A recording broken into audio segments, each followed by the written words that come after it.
Good evening, everyone. Hope everyone's doing well. Welcome to week 24 of Sapphire Dance.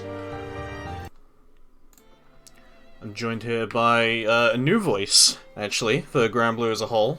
Mr. Haunting. How's it going, friend? Going really well. I'm really excited to be here this evening. Yeah, no, I'm pretty excited about all the games we've got coming up this evening. Bracket's a bit more stacked than I was expecting, because Combo Breaker Top 8 is going on at the moment. Yeah, stiff competition for us. A little bit of stiff competition, yeah, but alas, that is how things are at the moment. But yeah, just about to go into round one. Our first game is Reichi, who I'm not actually sure who they're going to be playing. They did play Lance for a bit. I know they've been playing a bit of UL as well. And I feel like everyone in Europe is a UL player or a Rebellion player. So there's a lot of UL going around at the moment, that's for sure. And yeah, they are playing Sparkjoy, who I played a little bit. They play Charlotta. They're a fairly new player, and I think they're coming along quite well. And I think that's one of the exciting things about Grand Blue right now is there are quite a few new faces in the scene, which for a game that had a bit of a rough launch is really exciting, especially heading into the summer where Grand Blue is going to be at EVO. Yeah, I'm definitely excited for EVO as well. I think EVO is going to be a really good time.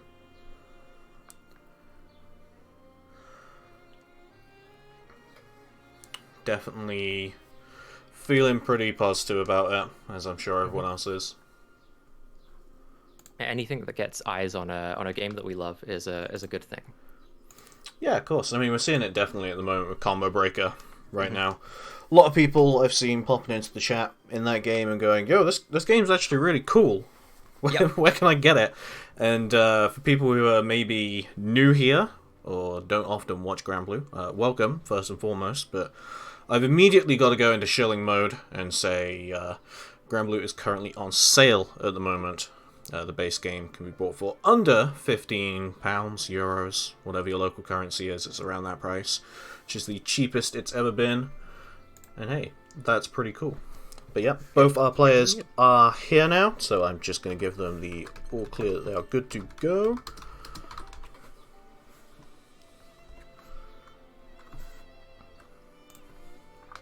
And with that, we shall kick things off. So UL, as you predicted. Mm-hmm. And a Charlotta. So what should we be looking for in this matchup? I, honestly, and this is going to show a bit of an experience, I have no idea about this matchup. I really don't. My very early impression of both these characters, they both just really want to get in and then not stop pressing buttons.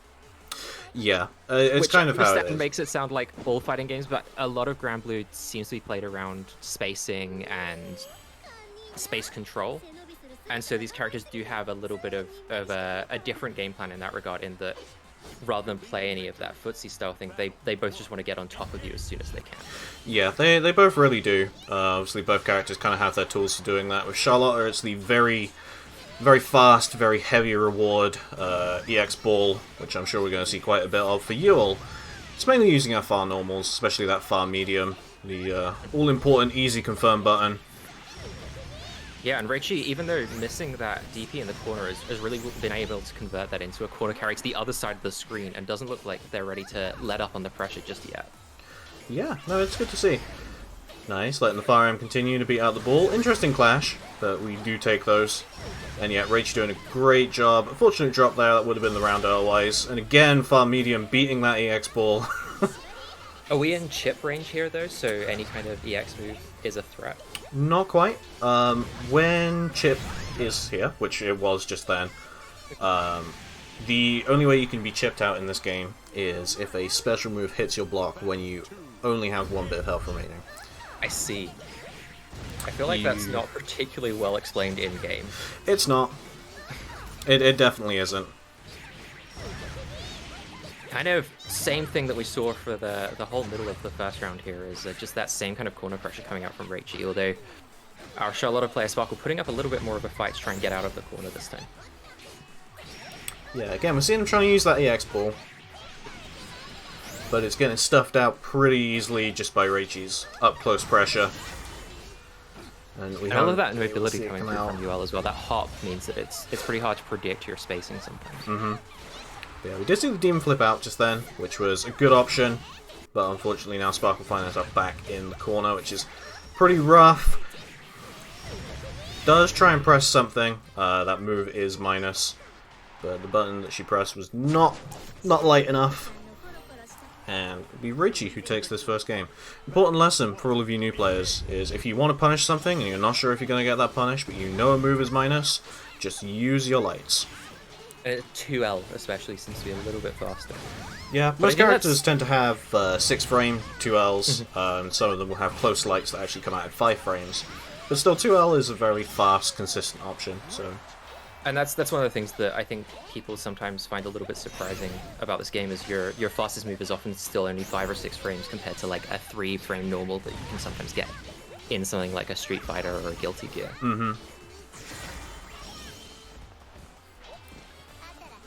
But yeah, so far it is now Sparkle, actually, with the lead. An excellent command grab, does not convert off of it mid-screen. You can use Charlotte's pretty excellent far medium button to convert off of that in the mid-screen. And I really liked that adjustment there by Sparkle in that round, just to not ever get near a corner, either if it was in Sparkle's favor or in Reichi's favor. Just avoid the corner at all and you can't get stuck in it. Which is kind of what we're seeing now and really what was Sparkle's downfall in the first 2 games, but really turning things around again in the set. Yep. Did manage to mash out the corner. Nice DP from Reichi. And another one. The classic UL RPS DP. Works every single time, I promise. But yeah, auto combo starter does mean that this super is going to be relatively scaled.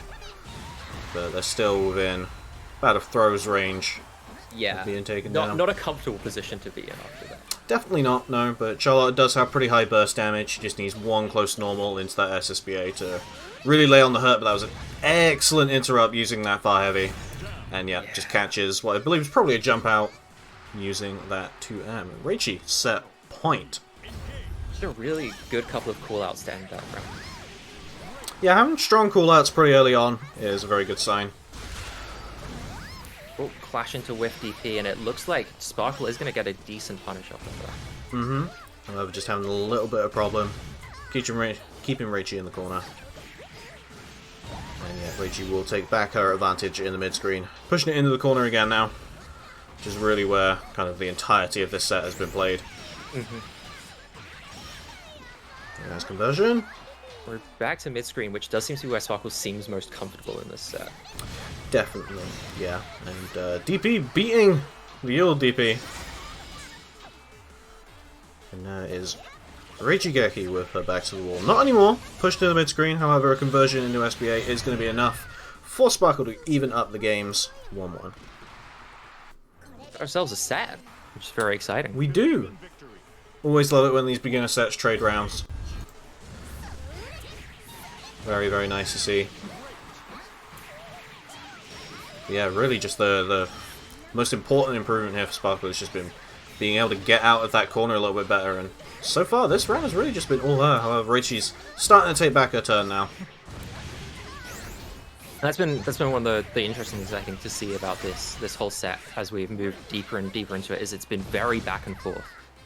And Reichi in that position again that we saw to end the last round of just being, I guess, an auto combo super away, but now Sparkle being caught up in the corner, and this has got to be one of those decisions for this position where you've just got to make a move confidently and try and make something work out. And yeah, the confidence is really in Reichi's favor. Just pulling out the correct buttons in order to put themselves on set point once again.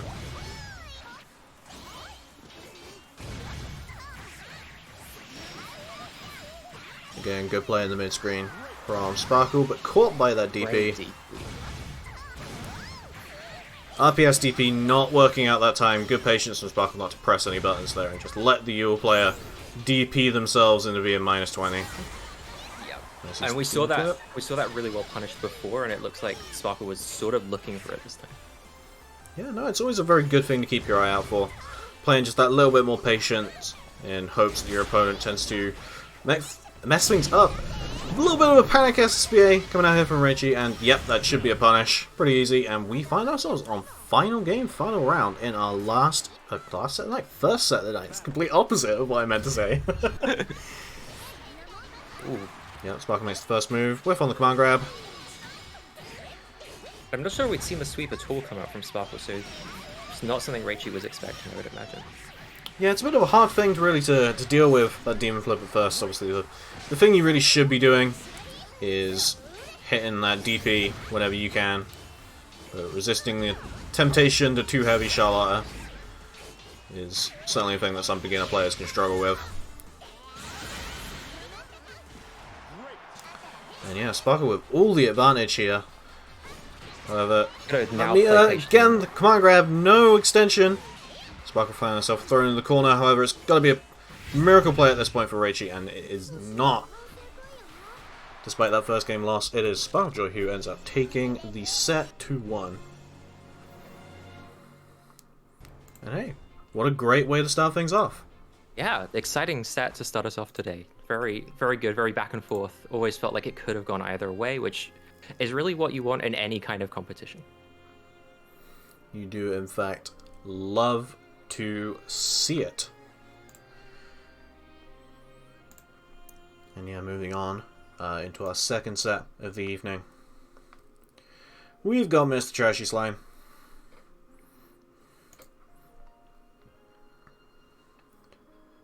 Pretty... Excuse me, sorry, just getting my words caught in my throat. Yeah, we've known Trashy for quite a while now. Pretty consistent into these brackets, but ZK, a little bit more new. And not a player I've seen so far in tournament before. So, let me just get the scoreboard all fixed up, and then we will let him go. What are you expecting to see out of Trashy today? Trashy has been committing pretty hard to playing Belial at the moment. Okay. And I think it's working out quite well for him. I'm happy that he's sticking to the character. I think the character suits him. But, From watching Combo Breaker this weekend and Frosty Faustings a few months ago, I feel like Belial is the thing that EU and NA share as a popular character pick. I think we tend to have a lot more divergence in our scenes elsewhere in our character pools. Like, there's not many sixes in EU, whereas NA doesn't really like Narmaya very much, and we didn't see very many ULs in Combo Breaker, for instance, whereas we got a lot in Hearts of Blazing. I think Belial is like the point where our Venn diagrams cross as communities. Yeah. No, the character choices in particular are very different region to region. Again, we do see a lot of Yule here. But we also see, I think, honestly, just a little bit more Belial here as well. Of course, Trashy will be repping that character right now.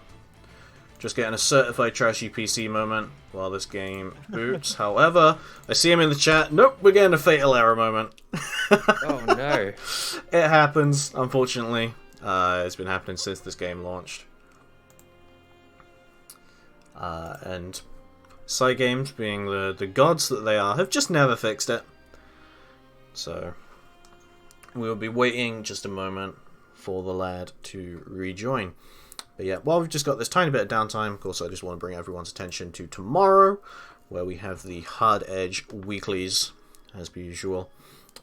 The matches are out, of course starts regular time, 8 PM UTC +2. I'm not commentating this time, I'm taking a little bit of a break, but I am playing in the second half. I'm playing Miri, which, yeah, that's... Yeah, good luck. Good luck, thank you. I might need it.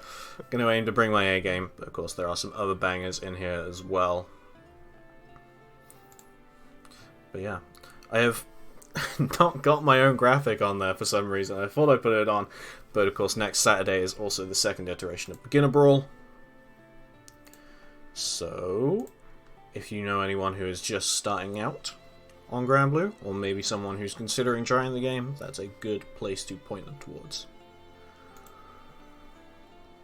Was the first one this weekend? The last one that we did was back in March. Oh, okay, yeah. Quite a while ago. I ran it for my dissertation, actually, to help with that. But it was such good fun, and obviously a load of people got some good use out of it, that we are just running it again. And yeah, Trashy's back in the room now, so we're going to be starting things off here.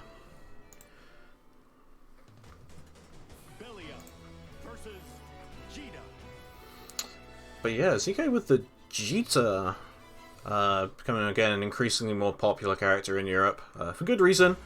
She's pretty easy to pick up, very easy to play. I think her playstyle is also pretty good for beginners. Yeah, I've got to admit, early on in learning Grand Blue, Jita has got to be, I think, my least favorite character to play against so far. It just feels like she gets conversion off of just about everything, and anytime she does convert a hit, it's huge damage. So, yeah, not enjoying that matchup at all. I'll let you know now, as someone who's been playing Grand Blue for quite a while now, Jita is also my least favorite character to play against. Woe is me having to, actually play a losing matchup on my top tier character. And yet we're seeing that corner carry.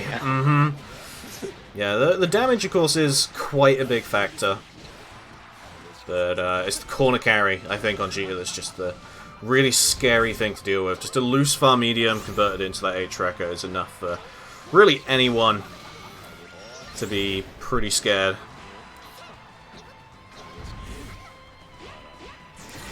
And yeah, so far, ZK, again, using the character's strengths to his advantage, does go for the true input on that SBA. Doesn't look like it's got quite enough in it to kill though, so Trashy does have a chance, but the low is going to be enough. And yeah, first round, ZK. Do obviously wonder kind of how much Jita experience Trashy really has. You've got to play very patient against this character, I feel. And I'm not really too sure if patience has ever really been Mr. Trashy's strongest point.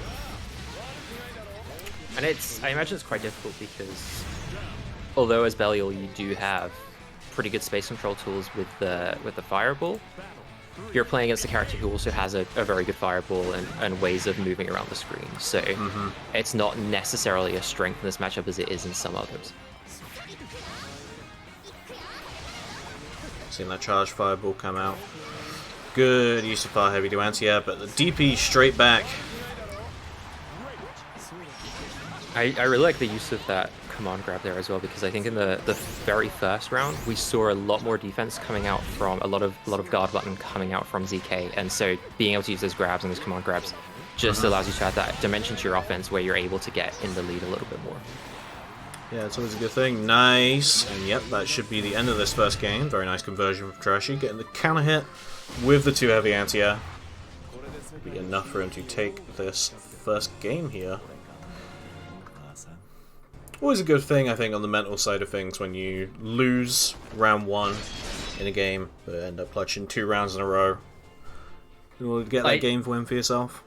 And I think it's harder against these, I guess, polarizing characters. A character like Jita being very aggressive. I think if you lose that first round, it's very easy to be mentally on the back foot because you're expecting to be pressured a lot again immediately in the second round, and it can be quite hard to hold your nerve knowing that your mistakes are going to be really heavily punished because of the damage, and there's not really going to be as much of a chance to play your game plan because you've seen how aggressively the other person is playing the character. So I agree. I think it was a really impressive feat there to turn that set around. Yeah, for sure. Just going to quickly interject, ZK, if your game is taking a long ass time to load, unfortunately that is just a thing that happens sometimes in Grand Blue. It'll sort itself. Let's just keep running the set as per usual. It might just take a moment between games. But it's okay. We got that time. It's not a perfect system. It sure isn't. Yeah, Arc System works, and PC ports sure are a combination.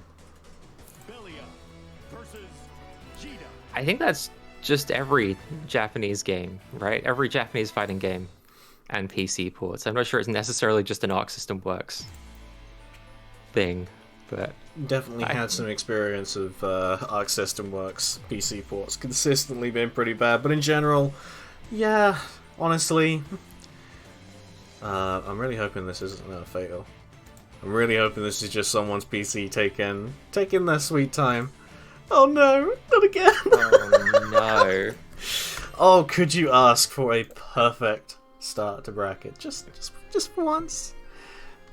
It's okay. We'll give Trashy time just to get back into things. In the meantime, I'm going to call the games to round 2, just so we don't want to hold them for too long.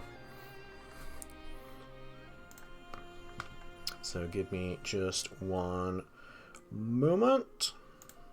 Just while Trashy gets back in here.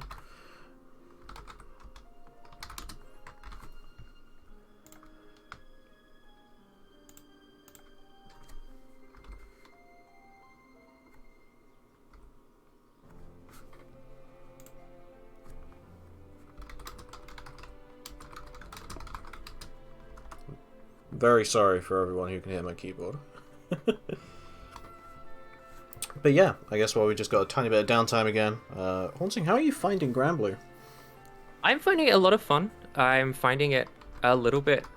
I don't want to say painful to learn, but I'm getting my bruises early in this game. I found myself gravitating towards a character that doesn't seem to have a lot of players in Europe. And then playing against a lot of really experienced players. So it's been an uphill battle, but not difficult to just keep coming back and playing, because I think this game's a blast. I think it is perhaps the best beginner experience that I've had in any fighting game, and I really wish that more people knew about this game, because it is a ton of fun. And I just keep every day when I'm like sitting down in some spare time, I'm like, right now I just kind of want to play some Granblue, and that's a really good sign.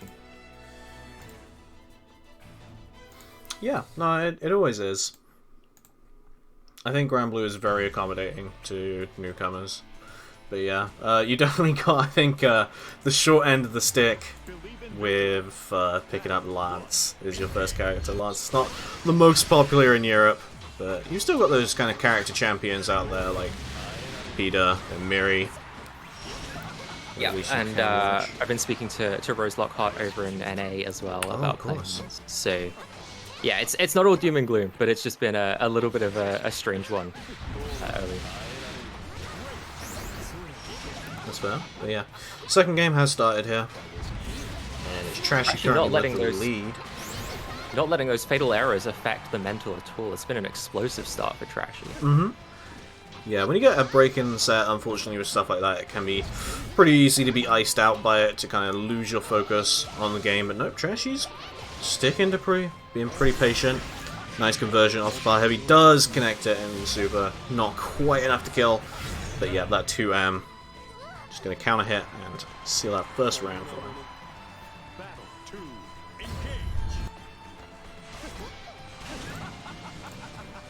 And they were seeing that fireball game coming out from Belly, just able to control the space early so well. Mm-hmm. Seeing a lot of counter hit 2-1-4M at the moment, a nice command grab.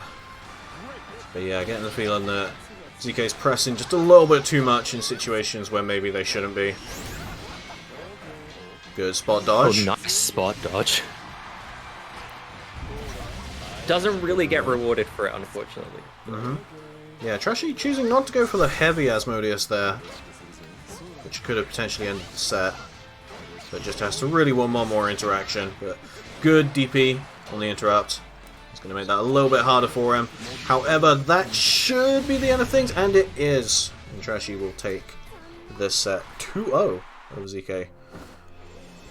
Really liked that jump in there. Just waiting for the commitment to the fireball and then taking that moment to close out the set. Really good patience there on that one. It's always good. But yeah, with that, our round 1 winners comes to a close, and we'll be moving into round 2. First game on stream is Dudikoff, and a new player to me whose tag I'm gonna absolutely butcher. Hi Aya. If there's someone out there in the Twitch chat called Aya, hello, apparently.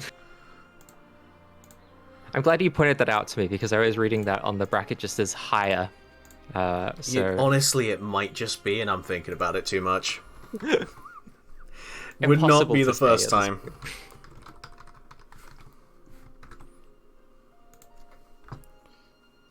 So Dudikoff, one of our better known players in Europe, right? One of our strong regulars. Very, very strong UK based player. It's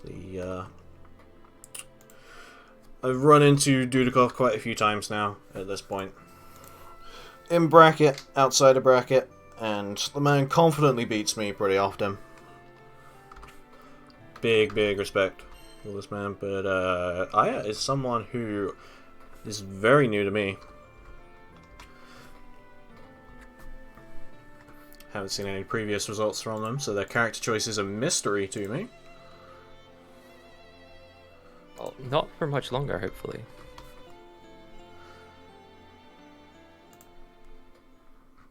Well, we got Avatar Belial, and Dudikoff picking the Uno pick for a change. Okay.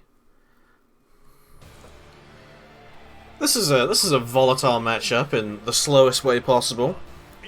For everyone out there who doesn't know, Avatar Belial is the lowest health character in the game, but as well as being the lowest health character, he also spends his HP in order to make his higher commitment moves.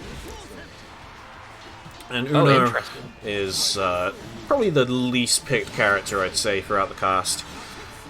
He is the turtle of this game, the defensive powerhouse. He's equipped with a parry. He wants to kind of zone you out full screen using that beat driver. It's not the move's actual name, but it's still pretty typical like mage type character, right? In terms of archetypes, it's a lot of long reach. A lot of long reach, a lot of zoning options, but it's those committal jumps like that. That's how you get in predominantly against this man. But the command grab is going to beat the parry there. Not true input, I believe, so you're going to be losing out on a little bit of damage. It's still quite a lot.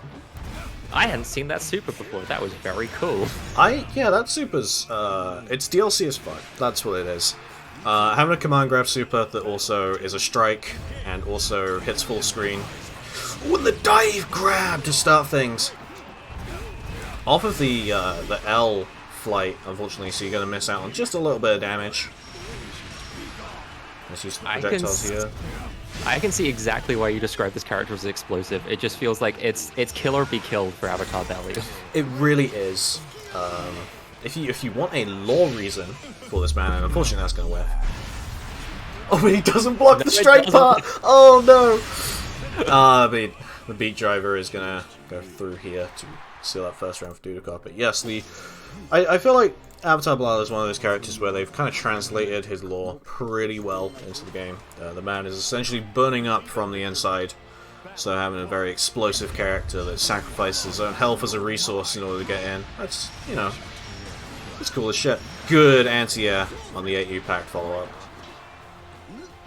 Whiff on the throw, though, is going to allow Aya to take a turn.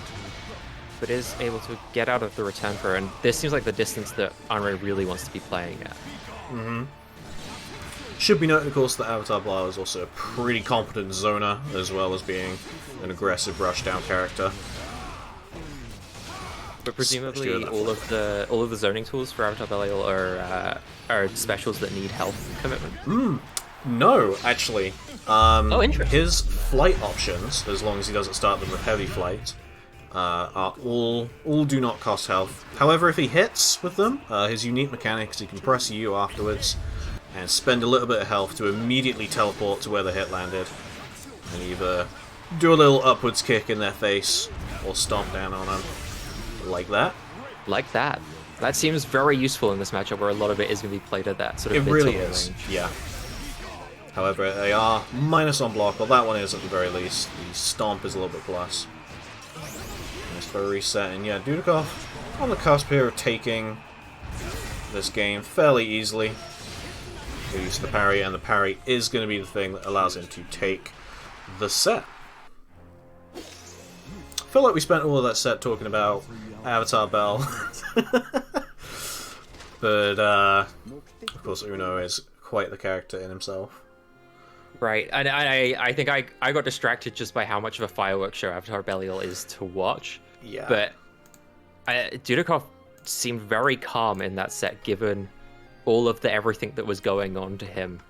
And I guess that was the route to victory there, is just stay calm, use your buttons well, and control space in that situation. Yeah, you kind of have to be very calm when playing Uno, I feel. You do have those extra defensive options on deck if you need them. But his reversals do not work in a similar way to the other characters. But yeah, moving on, we have another big name in Europe. We have Mr. Godflash Thunder. He'll be playing against Dandy FK, who, I mean, we've seen around a little bit now. Playing that Vasaraga, I'd assume. Mm-hmm. And then the Nomura is what I've come to expect from Godflash as well. Have you had experience playing it yet? I've not played Godflash's Narmaya, no, but I've been told that Godflash is one of our Narmaya experts in Europe. Mm-hmm. Definitely, again, one of those kind of character champion players for their character in Europe. Very patient player, although the start of this round, immediately getting Dandy in the corner, you wouldn't really be able to tell that. The far heavy is going to be the thing that allows him to get out. And it's the armor stance as well for Vasaraga, which is going to be very useful here. Mm-hmm. Yeah, armor is always especially useful for Vas, but in this matchup in particular, allowing you to get through some Nam's interesting design choices, we'll call them. However, the undroppable coming out here, and yep, that should pretty easily be that first round for Godflash. That was just all Godflash Thunder from the moment go in that one. Mm-hmm. And yeah, again, trying to just push Dandy into the corner as soon as he can. Very nice, good weight, just catch the end of the spot dodge though, the 2L going to lead it into the corner combo. Does drop it early, which I agree with. Auto combo starter makes your combos very scaled.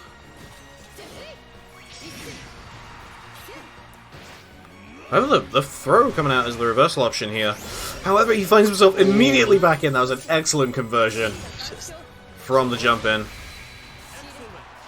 Really unfortunate there for Dandy AFK, just getting nothing out of that throw and being opened up with the low just to end it.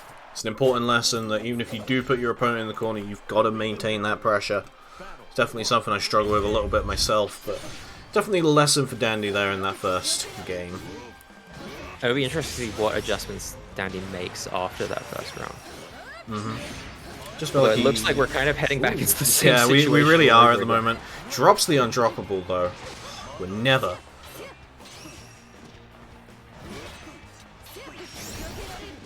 And yeah, again, just two overheads. All of this play in the corner right now from African Godflash. And he's keeping a solid defense, but the one time he tries to poke out does just get caught. And a perfect that time from Godflash. 7 golden letters. Love to see it. Yeah, looking to clean up this round 2 right quick. Ooh, nice start now though, coming up from Dandy AFK. It's the kind of start you need, however, the parry DP is going to allow Godflash to take his turn back, and once again we find ourselves in the right-hand side corner. Yep, end swings with the DP, gets that hard knockdown. Good tech on the throw. Kind of expecting to maybe see an overhead come out in a second. However, Godflash is committing to that throw option. Does get it this time now. Counter hit close heavy. And that's a rough thing to take there. And yeah, Godflash. Clean sweep through his first game in winners. Really putting in what we were talking about at the start of the round there as a character champion, just showing off what Narmire is capable of in those games. Mm-hmm. Yeah. With that, we will move on to our round 3 occurrences. Just going to quickly get the games I want. Let me just... Oh, is Zavid not in this chat? Okay, that's a shame. Zavid is being very helpful in putting the stream games on chat launch, but he also can't see the chat where I put the stream games. Which is typical. It looks like we've got Mary and Brubra-san. Oh, it's Brubra-san, is it? Okay, alright. First game, yep. Round 3 game? Mm-hmm. Let me just quickly call them now. Miri at Brubra first. And our second one, let me just figure this out, will be Nevla and Kotesh.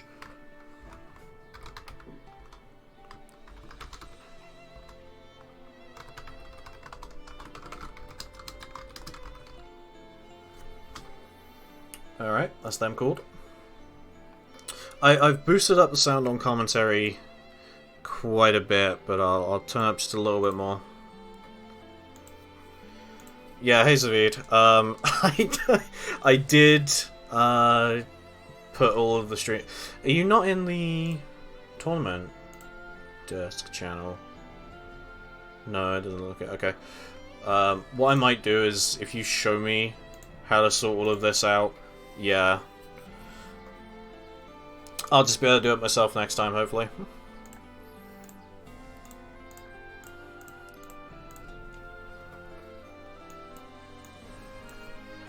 Okay, let me just sort the scoreboard.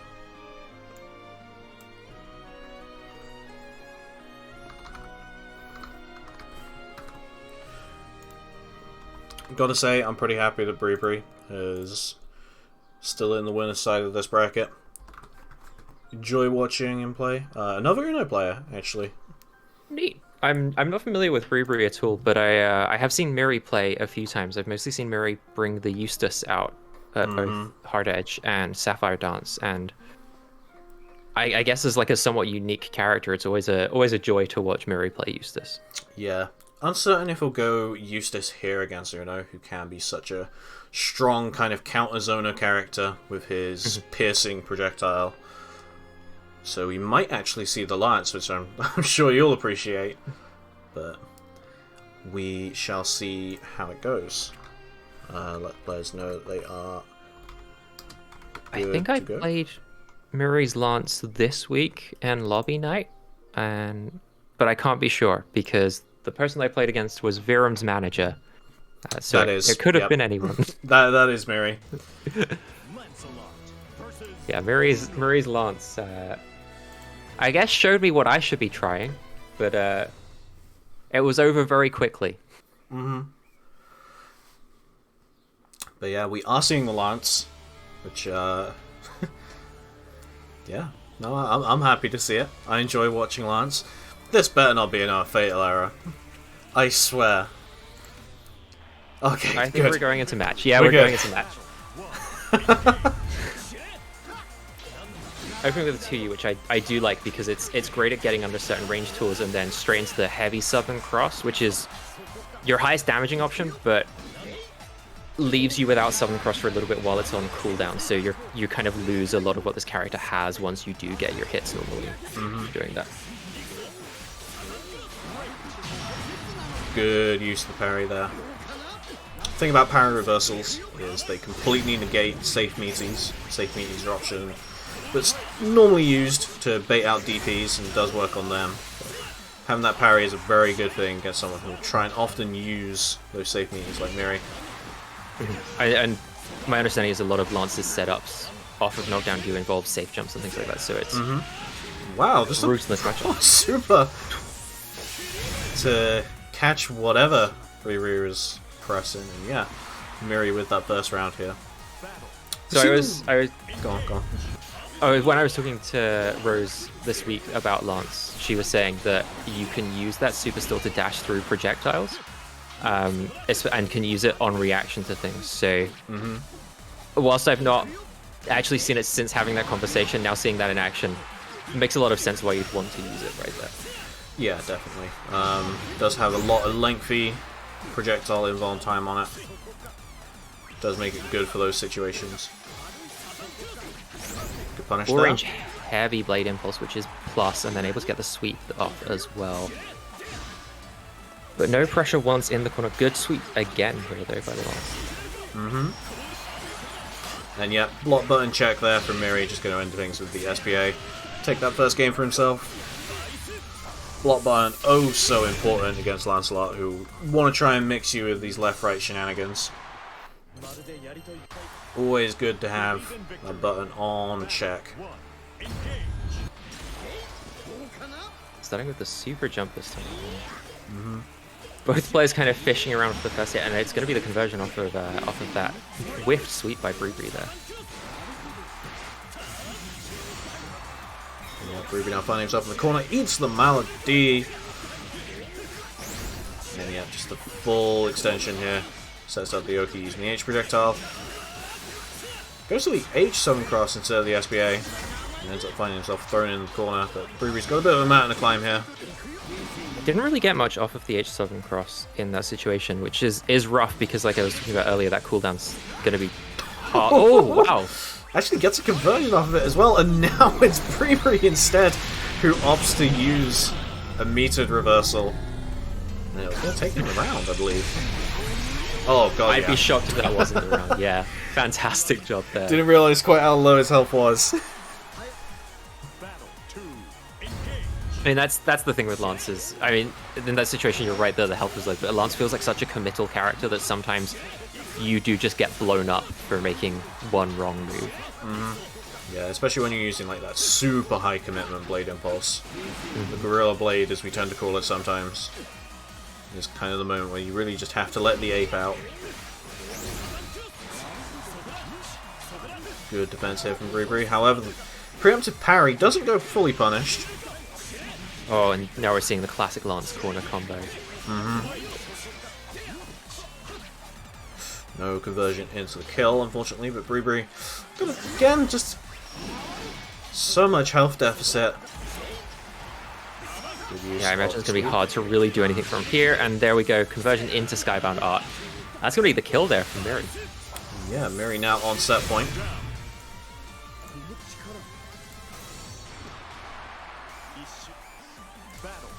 So quickly checking what was going on in the rest of the bracket as well.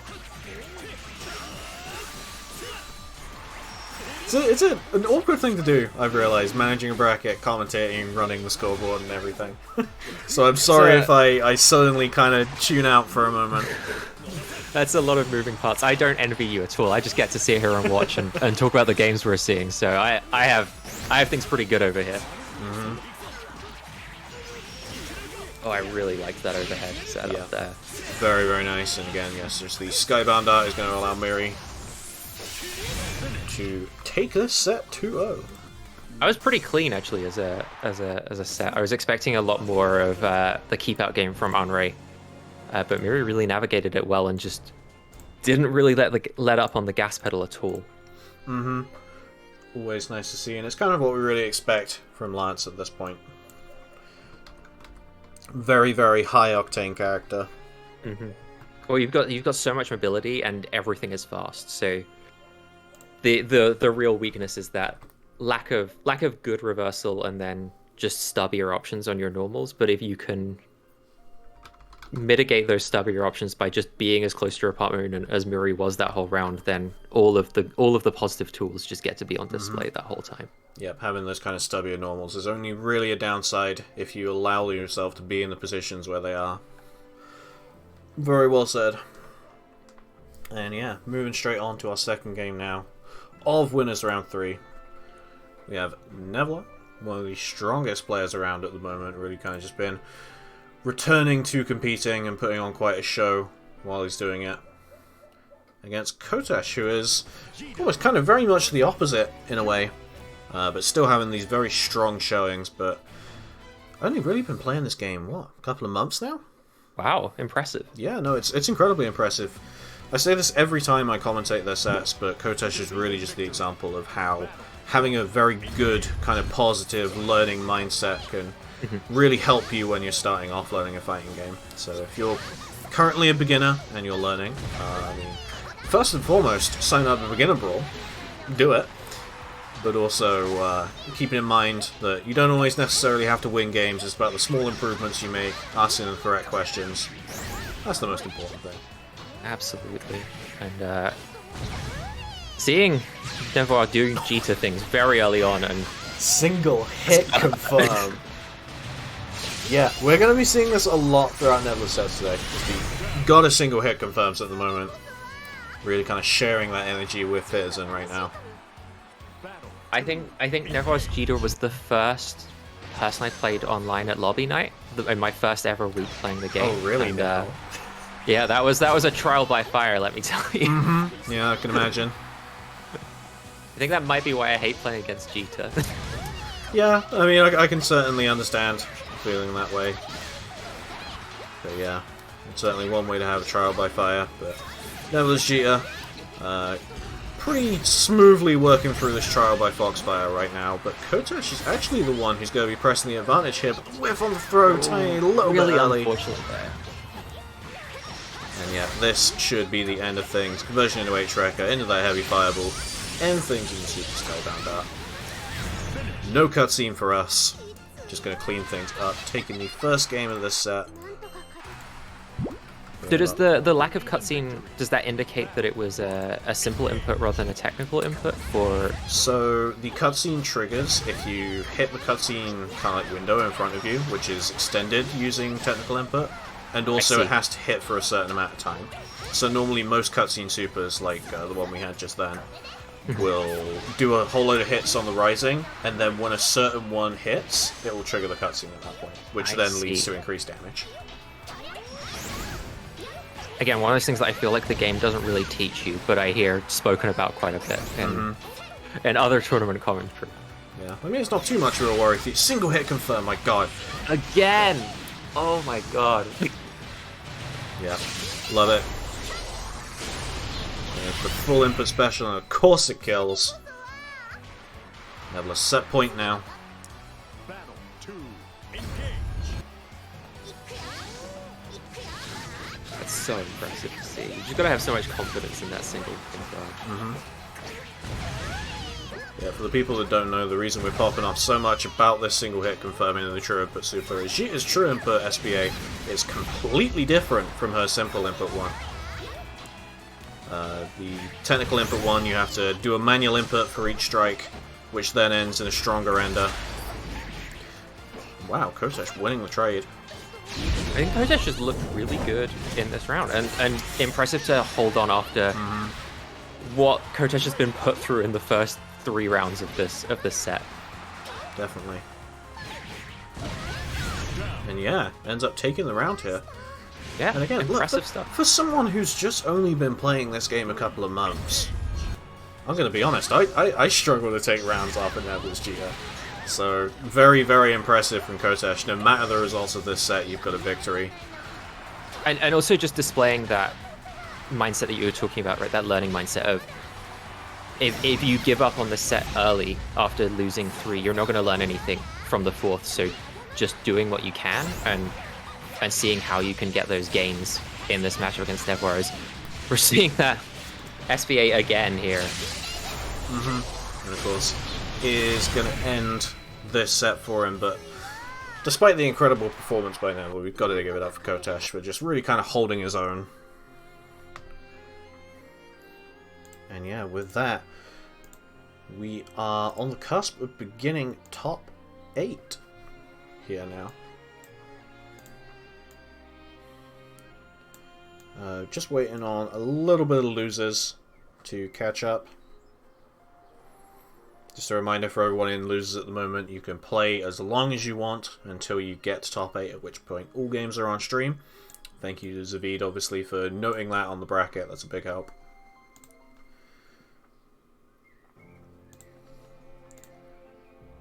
We have our first top 8 matchup decided.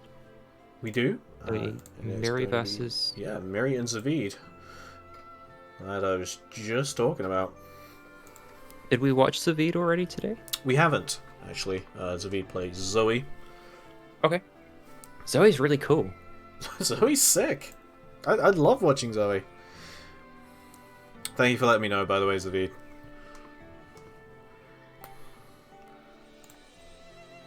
And yeah, we'll just wait for Miri to hop in here.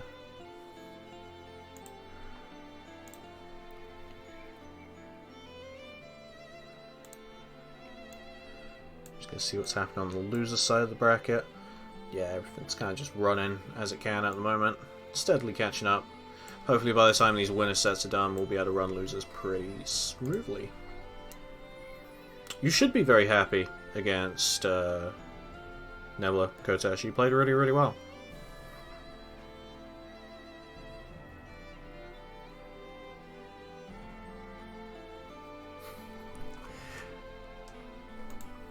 There's going to be quite a bit of feedback after this is over. That's okay. We're receptive to it. A lot of managing going on at the moment on my end, and I'm definitely falling a little bit behind. Well, as you said, you've got a lot to keep an eye on while you're here, and probably not making things easier for you by this being my first time commentating Grand Blue with you. So you got nothing to worry about, mate.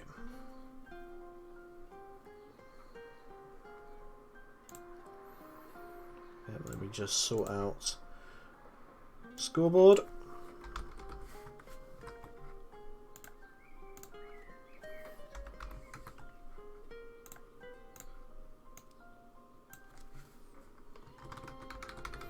And yeah, Miri is here now.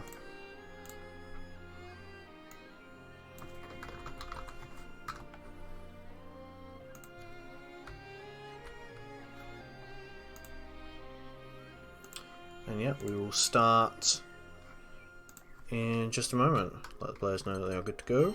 Never mind, they've started themselves, fair enough. excited we'll see the Lance here again. Oh no, it's gonna be the Eustace. Yeah, and the Eustace against Zoe. Do you feel like I see... Go on.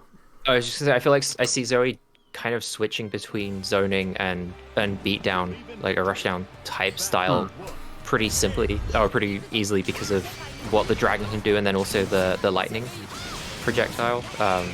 I don't know if it counts for projectile in game, but certainly the long range lightning that she can put out. So yeah, I wasn't sure if we'd see the Lance here to try and out pressure her. Yeah. I do feel like outzoning Eustace is definitely a bit of a task, as Zavid kind of wants to be in his face as much as possible. Malady! Not the thing you want to be taking. Yep, just convert it into the SBA.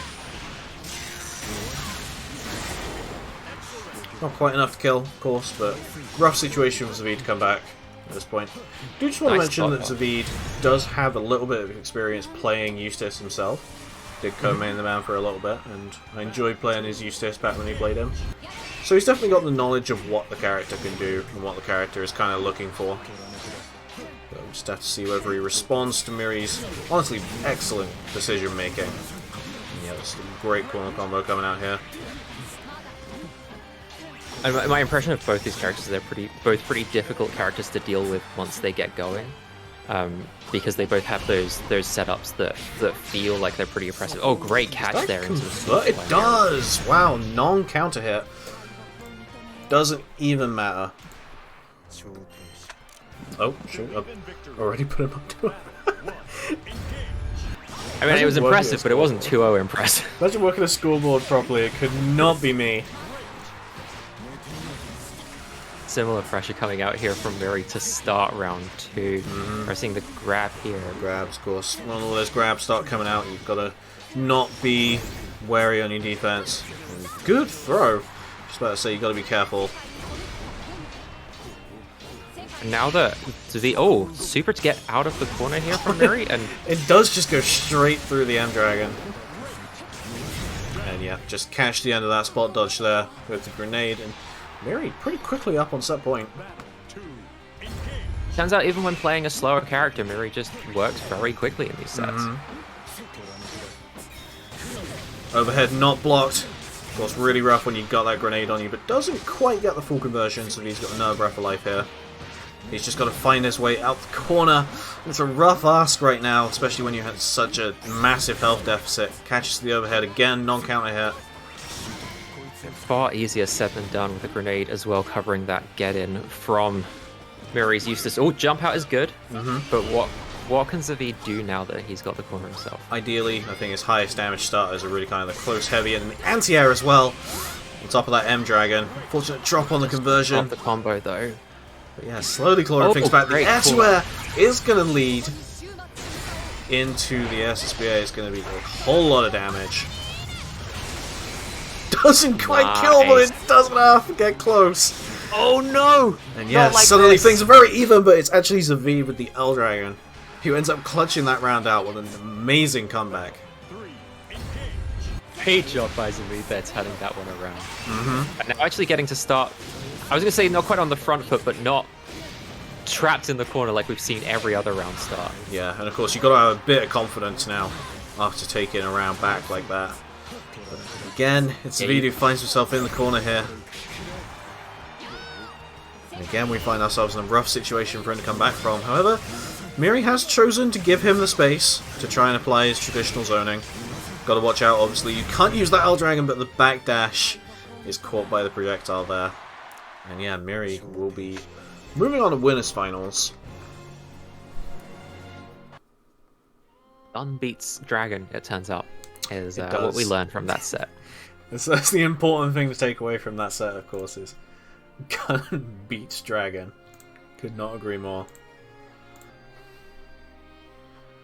And yeah, other side of winners now, where we've got Neville and Godflash, two players we've had on stream.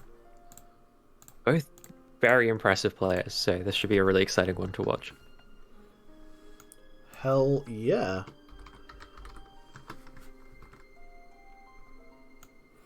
So yeah, just letting these guys all hop in.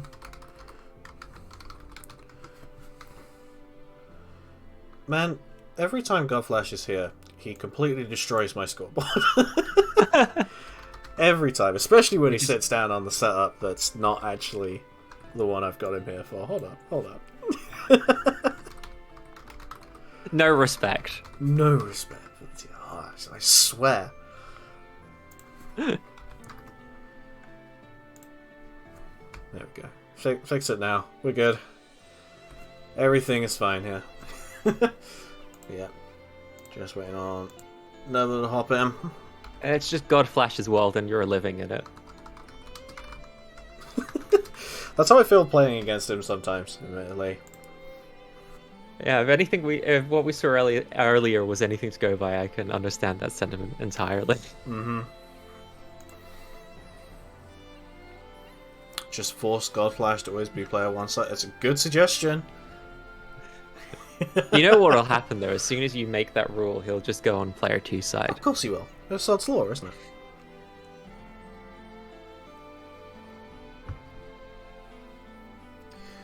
But yeah, just waiting for Nebula to get here now, and I feel like fundamentally these two play quite similar to each other, but Godflash is a little bit more aggressive, but they've definitely both got kind of that footsies emphasis. I feel like my gut feeling as well is that the matchup is slightly easier for Jita in that Jita just has a much simpler game plan, as it were, in that you're not worrying about stances and the combos look a lot simpler to execute on. They definitely are, but I feel like when you've been playing the character as long as Godflash has, things like the stance changes don't really become too much of an issue. You just seamlessly do the mid combo. You go into the correct one that you want to really be in neutral. But both characters are kind of looking for the same thing. Yeah. They want to tap you with their far normals, they want to convert it into something that gives them pretty extensive corner carry, so they can trap you in the corner and do their highest damaging strings. And then just press you out oppressively. I suppose the thing to watch out for, I guess, here is Nomire has the counter, the parry, which Jita doesn't have available to her, but Jita has a the Dragon Punch, whereas Nomai has to be in the right stance for that DP, right? So It's true. Yeah. Again, different defense single options. hit confirm. My God. Both of these two really prominent. Just getting that single hit confirm going. But yeah, the reward on Jeter is enormous, and it is going to be a big reason as to why Neville takes that first round. Battle 2. Engage. Never has just impressed me a lot this tournament. The level of execution of this confirms, and then just the gameplay to get him into a position where that becomes a viable option has just been really, really impressive to watch. Yeah, of course. The first time you see him play, it's always really just a spectacle. But I think the thing that really kind of elevates him is he's so consistent with it. Hitting that odd hit confirm in the super every so often is of course excellent, but the shimmy actually works on him, wow! But yeah, just being able to consistently get these single hit confirms out in a massive damage is crazy. But yeah, he's actually got his back to the wall now, which is not something we see too often. Godflash taking control of the game right now.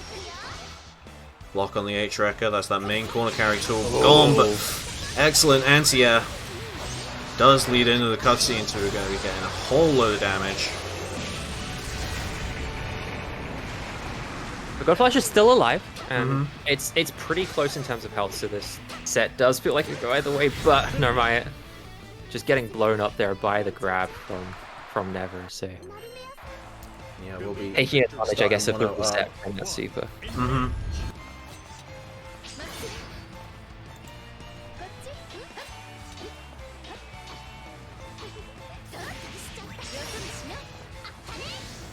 Both these two again, just trying to fill out that neutral. Do you feel like Godflash's jumps maybe not a great decision against someone who's showing they can reliably anti-air? Yeah, we've Maybe not seen any of he's them. trying to get in and use like that moon flip to bounce his way up the Malady. That's gonna be a whole load of damage. To wreck it into EXDP as well. This is rough. And yep, single hit confirm again off that. Too heavy anti-air. It's gonna be enough to take this round.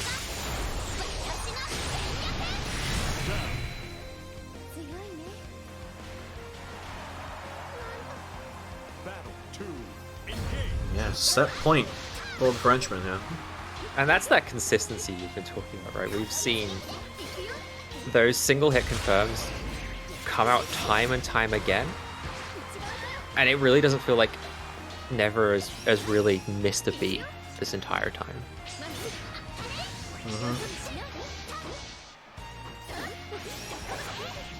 I'm just gonna, Good pull sorry, out I'm there gonna as well. break my professionalism for a moment, and just, Single hit confirm again into Skybound out, although probably not enough damage to kill here from Never.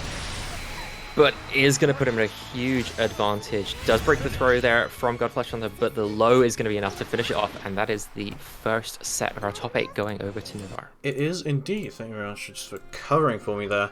And yeah, man not dropping a game so far, which is what we actually see quite often from the tournaments he's entering right now.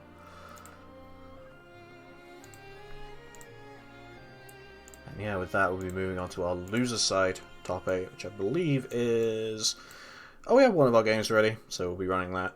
It'll be Trashy and Kotesh. Once again, congratulations to Kotesh for another top 8. But Trashy is going to be joining him this time. I'm sure both of them are plenty happy about.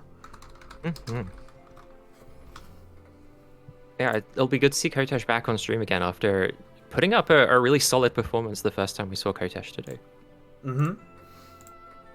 And yeah, it's going to be interesting seeing how these two play against each other. Of course, Trashy's been around for quite a while now, but a little bit on the slow learning side.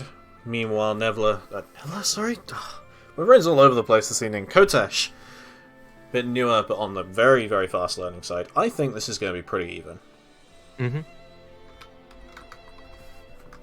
Yeah, I guess at the rate that we've seen Kotesh, as you were talking about, pick up the game, and then what we saw come out from them earlier, I wouldn't be surprised if we saw a really solid showing in top 8 today from them.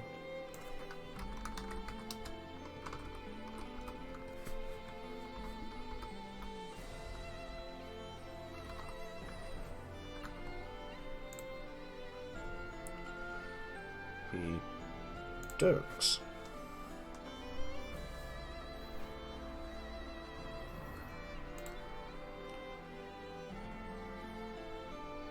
Cake is in top 8. Wow, I know, right?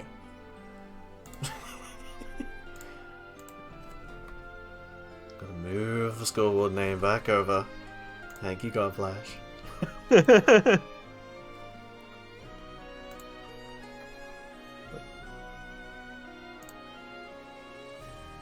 Yep, Kotesh is just saying 2 seconds that he's going to be right back. That is totally okay. Once they're back here, we'll get kicking. Do you want to take this moment again to talk about how Grand Blue Fantasy is on sale at the moment? And if you're joining us and you've not tried the game before, it's cheaper than it's ever been to pick up right now over on Steam. It is indeed, goes for both the base edition of the game and Legendary Edition, which are at the cheapest price that they've ever been. Of course, if you're new here, or maybe you've just picked up the game, but you're going, wow, there's a tournament scene for this game, where can I get into this? I want to bring your attention, of course, to the Hearts Are Blazing Discord, which I just linked in the chat. Gonna kick off our first side of losers top 8 here. Trashy Slime versus Kotesh. Yeah, Really starting good things off DP there. corner, but yeah, the DP out, and another DP just to kind of keep Kotesh in there.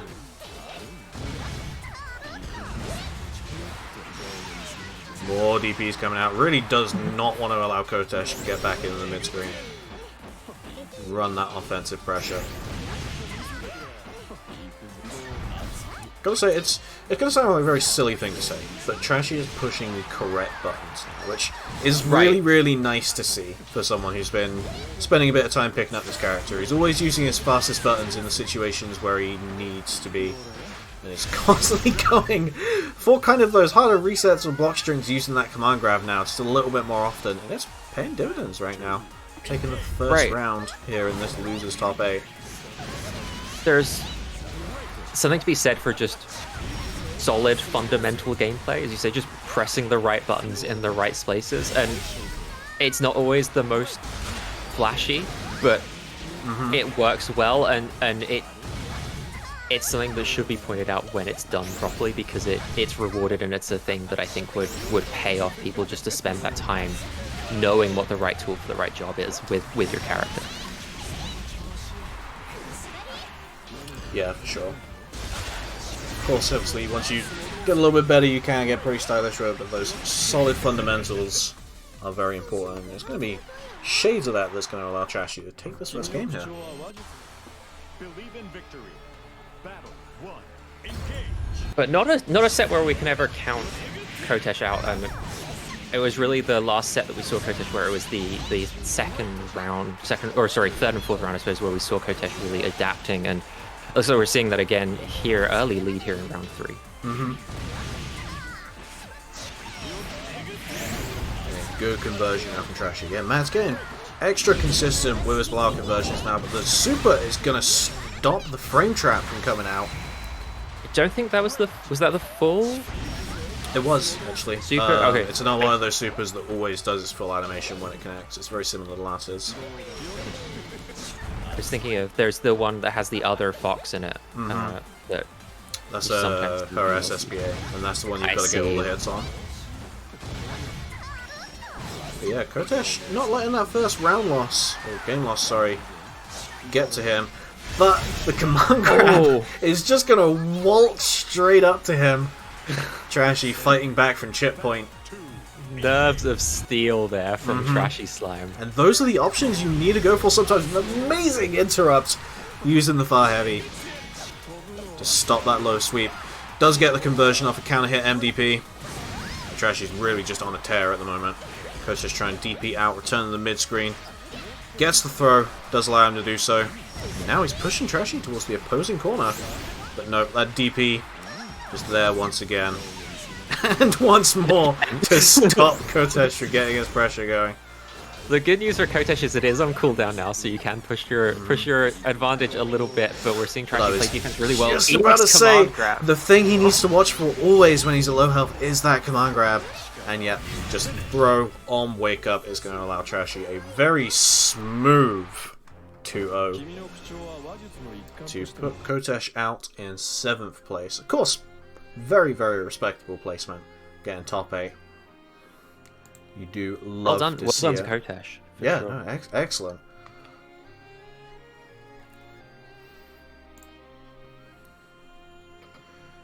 Again, new player, lot of improvement. Love to see it. And yeah, now we are moving into our other side, losers top 8. Where we have Dudikov, who we saw earlier playing Uno. Don't think they're going to be playing Uno in this game though, because they're playing Fusilero, who's going to be, I'd imagine, playing Zeta. Part of our Zeta crowd on Hearts of Blazing. There's a few of them. We're starting to get a few more Zeta players. Dudikov, if you sit down on the right hand side, I'm going to take a train to London and slap you. That's just, saying that out loud is just putting that idea into the universe. You're asking for trouble, Cake. He's considering it. I'm looking at it. I know he's considering it. But yeah, gotta ask, how much Zeta knowledge do you have? Not loads. This asshole. Sorry, Zeta was one of the, Zeta was one of the characters that I was considering picking up very early on. So I'm kind of aware of what the character does, and I think Swampen has kicked my ass on Zeta as well. So you know, I've seen what the character can do. I just don't really know how you're supposed to piece it together and win games as her. Yeah. And yeah, we're seeing Dudikov's traditional Matera pick here. Oh, not a fun time playing against Matera. It's not, but Fusilero's definitely going to have a lot more matchup experience than I believe against Uno. Europe is very Matera heavy. We think pretty highly of the character. So it's pretty often that you'll see players like Dudikov or Bonsai, maybe even Mr. Pow, kicking around in that matchmaking channel. I'm definitely aware that these two have met in bracket before. Appreciate letting the intros rock so I can make sure everything's working properly. Thank you guys.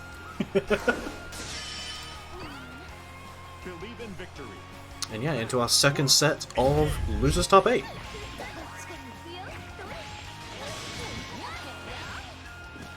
That's me. One of the Thank you, Bonsai. But yeah, sorry, I'll cut you off there. I was just saying, one of the things I do know about Zeta is that she's got the laser fireball, which tends to be pretty good, but I imagine not really up to much in this matchup where it's just a real storm of projectiles coming out from Matera and then the quarter pressure to finish you off. Yeah. Ooh, tanks, all of the butterfly hit, but yeah, just Dudikov happy to block that there. But no, you mentioned the laser fireball. For anyone who's maybe not been watching this game for the past couple of months, Zeta's laser got pretty impactful nerf a little while back. It now only pierces through one projectile instead of the entire thing, which has definitely made kind of this matchup at the higher distances a little bit more rough for her. Of course, it's definitely not unwinnable now, or something like that. We see Svampin play Mr. Power pretty often. The pair go pretty even against each other. But in this case here, Fusilero is definitely struggling quite a bit to really get his game plan going. And I think that's the hard thing, right? Is that Matera just gets to start off her game plan from mid-screen and any distance she likes, whereas with Zeta you do have to get in a little bit. Your range is longer than some characters, but certainly not anything to rival Matera, and so you don't even really get time to think about how you're going to approach. You just have to start playing Matera's game immediately. Yeah, Matera is definitely one of those characters who can really set the pace of the game consistently. It's very difficult to take that away from her. And yeah, thank you, Ariat Bonsai, for correcting me in the chat there. Listen to them. Bonsai especially. Bonsai plays the character. But yeah, obviously, for the people who don't know, I'm a Beelzebub player, and playing against Matera is interesting because I play a character that is generally pretty well known for just playing his own game whenever the hell he wants to. And you can't really do that against Met as much. Because Matera, again, is just a character that sets the pace of the rounds incredibly easy, and it's very hard to take that away from her without getting in her face and making the correct decisions constantly. Right. And she just fundamentally plays a different game to the majority of the cast, right? That's and Anti-air sweep, let's go. that's really nice. And now we're actually getting to see Fusillero do a little bit of stuff in the corner, but We gotta see him run his game plan for a little bit. But Dudikoff not taking it lying down. yeah, Dudikoff is going straight back into things. However, we see Fusillero again with the advantage here.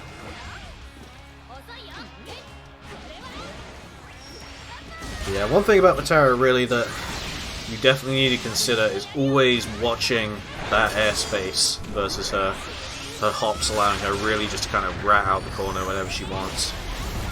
Well, that's quite a bit of damage there coming out from Quite a bit of damage. Super Skybound. The overhead is going to allow Fusillero to take his first round here. I forgot to add Dudikoff's first game in the score. Oops.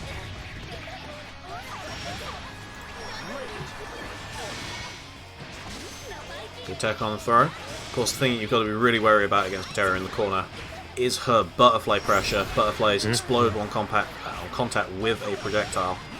And Do they hit overhead as well? they don't, they hit mid, but it's Okay. quite a bit of block stun that you find yourself in. If you get caught by anything, they're going to extend the combo quite a bit while putting on quite a bit of damage. But Oh, and there's the unblockable flash counter. kick!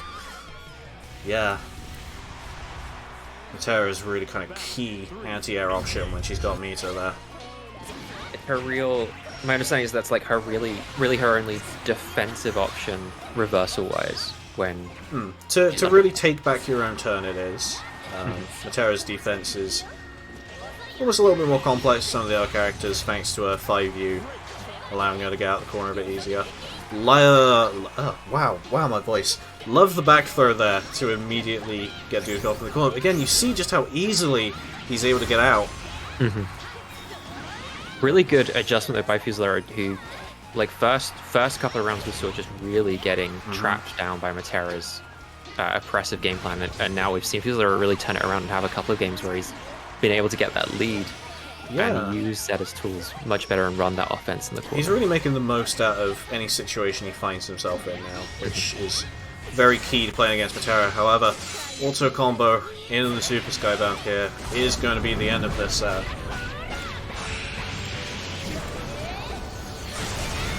Hit him with the steppy. In traditional Matera fashion, and yes, a 2-0 victory for Dudikoff here.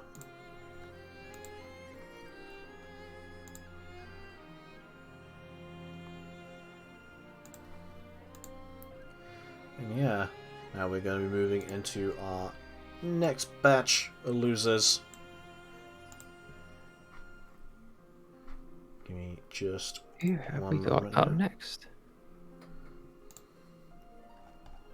It's gonna be Godflash versus Fusillero or we'll Zavid run... Trashy. Yeah, we'll run the other side first, so we have Zavid and Trashy Slime. Our first game here, losers top 6. So, actually, Zavid said he was going to get something. I'll run the other set first. Actually, I think Zavid said he was going to get something to eat. So we'll do Godflash, Dudikoff. Fortunately, oh, he's been back. Oh shoot! Right, we'll do Zavid then. Zavid and Trashy on the stream, please.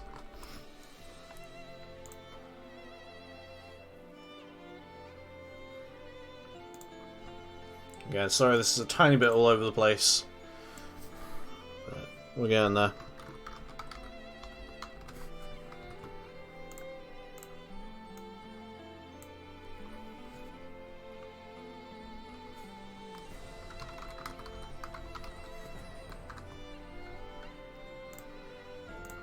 Yep. Both players here, both players down on the sides that I have not put them on. Let's go. As is Wasn't even tradition. Godflash this time. It wasn't. I can't even blame it on Godflash. Just- It wasn't. I can't even blame it on Godflash. 'Cause, yeah, Godflash is just a Yeah. Belia versus Belia. Oh, the Bell mirror. Okay, not what I was expecting here. Zavid has recently picked up Bell as a secondary for some matchups. That include the Bell matchup? I think it does. He said a few times before that Zoe really struggles against Belial. But here it seems he's a bit more confident going for the mirror instead of just playing it out.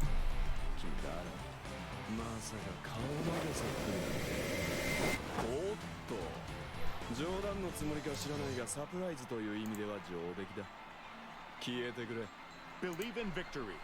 Battle 1. Engage. And yeah, seeing Zavid really making the first moves here.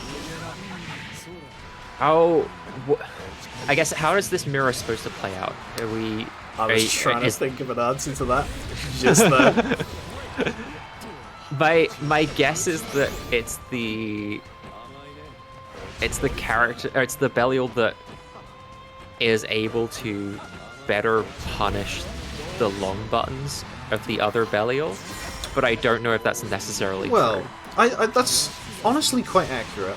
The Bell Mirror has an interesting interaction when it comes to Belial's Far Heavy. Now, his Far Heavy is normally unpunishable for the entire cast, because the cast's close 5-frame moves actually not allowing them to punish it. However, Belial is the only character in the cast who is blessed with a 5-frame 2-out. And that allows him to punish that Far Heavy. So that's why we're not quite seeing it as much of it in neutral here, if I want to say. Nice use of command grab again from Trashy. Has been playing that really well this evening. Nice Far Heavy to whiff punish. Doesn't go into the H-Asmodeus, unfortunately, so no direct extension off of it. Nice use of the JU there to stall to not get hit by that anti-air. That was a really nice way of getting out of the corner there for Zavid, although... Tiny bit too far there, yeah, for the SBA to connect. Nice DP on reaction for the other head, though. In this round, yep. Really was just looking trashy. He will be taking game 1. And yep, instantly I think we're seeing that move back to Zoe. Even if the matchup might be rough, it's definitely the more comfortable character pick, and sometimes that's what matters instead. Yeah, that level of comfort in any game, just having those reps that you've put in on a character, and that understanding of how you're supposed to play a given game plan is always going to pay dividends. And yeah, as you say, even in a rougher matchup like this, I could see that being something to go back to. And it's, even if it is a rough matchup, it's not like Zoe doesn't have tools for if you do start to find yourself an advantage at any point. Yeah, for certain. Yeah. Despite the comfort pick, though, we are seeing Trashy still able to run his game plan here. Excellent anti-air, though, on the medium DP. And that's one knowledge check, really just eliminated from Trashy's game plan. And again, another one immediately checked as well, reacting to the command grab with the 2L. And that command grab in particular has really just been kind of one of Trashy's main tools to seal his victories here. But he does manage to land another one, still having the confidence to go for them here. And really just a massive health advantage. He's just got to be careful not to get hit in any remote way by SSBA in the corner. Yeah, and it does feel like that's what we could see happening here. Dragon coming out to start providing some of those setups as well, and corner pressure looking really good here from Zavid. Really is. Again, too heavy anti-air, and yeah, Zavid with the comeback, just able to keep Trashy in the corner where he wants him. Despite a rough start to that round, Zavid's obviously real main here. Oh, cool out on the DP again. Really good there. Really loving the anti-airs. Close heavy into that M-Dragon is such an incredible starter. And yeah, a near perfect from Zavid is going to tie this up 1-1. I really like how Zavid plays pressure in this matchup. That's really impressive. Yeah, Zavid is very good at running kind of just the H-Dragon Oki and getting these full conversions whenever he can. Really respect him going for that close heavy M-Dragon conversion last time, which I know he said before is something he really only sees from Slanbang and Fitzer. So the fact that he's going for it himself is definitely a sign of confidence. I think the other thing we've seen, you talked about how good those anti-airs have been. One, they help you keep that lockdown in the corner, but also one of the things we've seen a lot from Trashy has been really good, consistent DPs. But Belial's DP leaves him in the air for a not insignificant amount of time, which means those anti-airs are going to always pay you off if you can hit them consistently. For certain. But yeah, things looking pretty even right now. It's Trashy with positional advantage. There's been a couple of throws away from death here. However, that SSBA is active. And of course, that's the thing that leads to these big damage conversions. And yeah, incredible spacing leading to an excellent anti-air.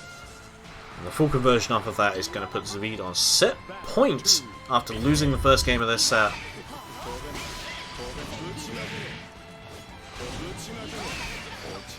We're seeing a little bit more of that fireball game coming out from Trashy here, but it looks like Zavid not really lacking confidence going in either now. So I guess seeing what worked those couple of rounds that he was able to take and now really just playing for that pressure. But now we're seeing the DP actually come out here from Trashy and getting the punish that he's been looking for some time. And yeah, definitely looking a bit more rough for him. And yeah, that conversion is actually going to end things here. Wow. Zavid taking this 2-1 after losing that first game. Of course, extra respectable to go back to the character pick that you're more comfortable here, to push on against the matchup you consider bad. And of course, still good games from Trashy, who's really starting to get a bit more consistent now on this character. So, really respect it. Yeah, really like what we've seen out of Trashy today, and the really that strike throw game using the command throws as well, a bit more like a grappler in the matchups we've seen it. But that decision by Zavid to return to the main and put on a little bit of a Zoe clinic there was really, really impressive. And yeah, other side of losers quarters is of course going to start now, and I've made the executive decision to not put Godflash's full fucking tag in the scoreboard this time. I'm not dealing with it, I'm sorry. There will be no scoreboard break for you, Godflash. No, not this time. Yeah, we'll wait for both of them to enter the room. How are you finding this bracket so far then, all things? It's been really great to watch. I've been really enjoying watching it, really enjoying just talking through all of the games with you, learning some things from you as I've been trying to ask questions that are hopefully engaging and tell us all a little bit more about what's going on on the screen. And yeah, it's just been a really great way to spend a Sunday night. Yeah, no, I mean, I completely agree as well. It's always nice to see everyone come together on a Sunday and just play their best. Oh, Godflash sat on the right side. Thank goodness.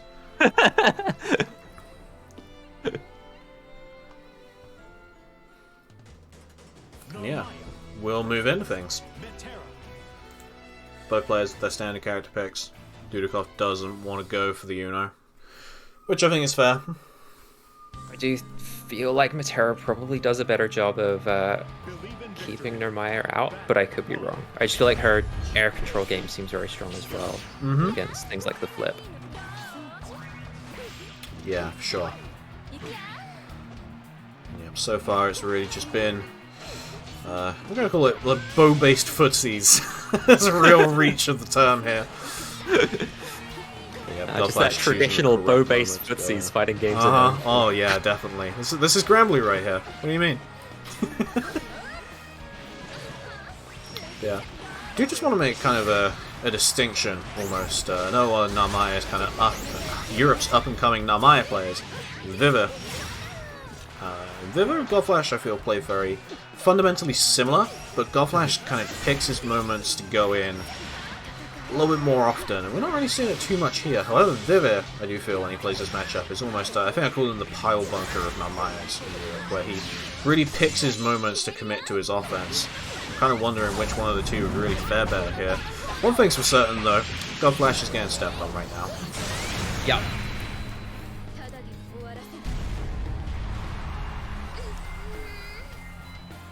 In the words of every single person in the chat, despite how much they maybe want to keep it to themselves, God, I wish that was good answer. I was going to ask, you going to go for the low-hanging fruit? I'll go for the low-hanging fruit. Sometimes you have to on commentary, okay?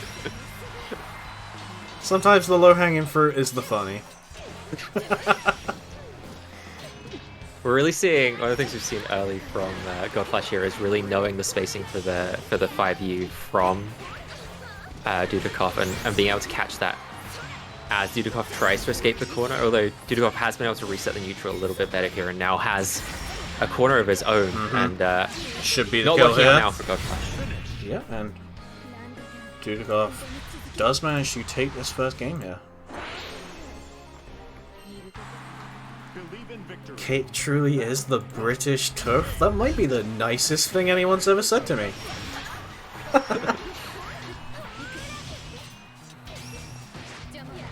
Refusing to get trapped in the corner to start this one off. Here's Godflash. And getting a bit of a strike throw offense started here. Really liking that. Rush coming out 3 really successful throws over and going here. But it looks like now Dudikoff going to try and make a bit of a fight back. But yeah, this good should combo be coming the up kill from here. Godflash. Yeah. And yeah, it does convert into the SBA. Very clean round for Godflash there after losing that first game. Yeah. Again, I think not showing that's that it's gotten to him. Yeah, what you have to do really just to reset the mental. Just like come out with something clean, show that you can win, and then turn this into an actual set. I clashed! What the fuck was that? Yeah, Godflash again has the corner, just on the opposite side this time. We're trying to run that honest strike throw. As honest as you can really get with Namaya right now. She seems like she has a lot of tools, but is fundamentally quite honest in the way that she uses them. Oh, my sweet summer child, you do not know. You'll know when you see it, and I'm sure it will happen sometime this set. Oh yeah, I realize I'm setting myself up for horrific downfall. You are indeed. They call it the Scam Flash Special. I'm sure we will see it at some point. And yeah, with Godflash in his back to the corner now. You may see it here. However, he does just go for the dodge out the corner. Throws Dudikoff in. The counter hit close heavy. It's going to be a whole lick of damage here. End spins again in the SBA. But the whiff! Oh, whiffed! Interesting. I have not seen that whiff before, and I think that's definitely a bit of confusion for Godflash as well. Excellent conversion off of the 2 heavy arrow. 1H, sorry. But yeah, Godflash is going to match his way out into evening up set 1-1. I was going to say, it looked a little bit disoriented by that whiff, and I was a little bit concerned that he might not close out the game after that. Yeah, we saw him back straight off. But we're returning to the room here. Dudikoff maybe considering another character choice. Unsure if that's really the vibe here. And nope, he sticks with them. Did he return the room to change his color? Sometimes you just gotta go with the lucky color. It's true, and he does.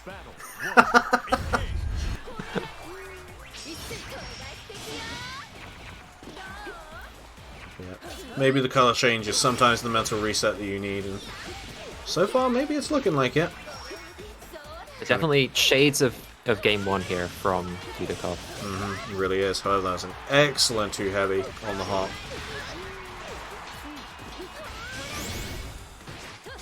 Man just decides to run directly into his opponent's throw, and now gonna let Godflash run his strike throw game.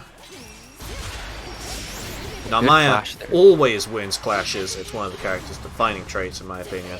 However, nice safe meaty to bait out that flash kick is going to lead to the kill here from Godflash. As long as this doesn't whiff again, and it does not this time. And yeah, Godflash now set point. Very suddenly kind of took control of that round. It's a big change because I think if you just watched game 1, you'd assume that this was going to be a very one-sided set, and actually we've seen Godflash really take control here. Yeah, certainly sometimes you really do just have those instances of one character running a whole game, just getting all the stuff that they need, but all it takes is one key adaptation or two. I think one of the biggest things that we've seen, and we saw it a little bit in game 1, but it's really come to the fore in games 2 and 3, is Godflash has really read how Dudikoff wants to try and escape the corner and try to prevent that return to neutral as best as he can. We're seeing it really pay off here for Dudikoff, that return to neutral, but I think it's been the biggest adaptation we've seen from Godflash all set. No, I completely agree. Tries to go for the anti-air, but the slight air stall there on the air arrow is going to allow him to punish him for it. And yeah, evening up Really the good rounds. change of direction in the air there. Yeah, no, Matera can do that. It's a pain in the ass to deal with. But they're actually dealing with it pretty well for the most part. Yeah, we're in our final round with this set now. Of course, final round obviously means that loud cars are going to drive past my house.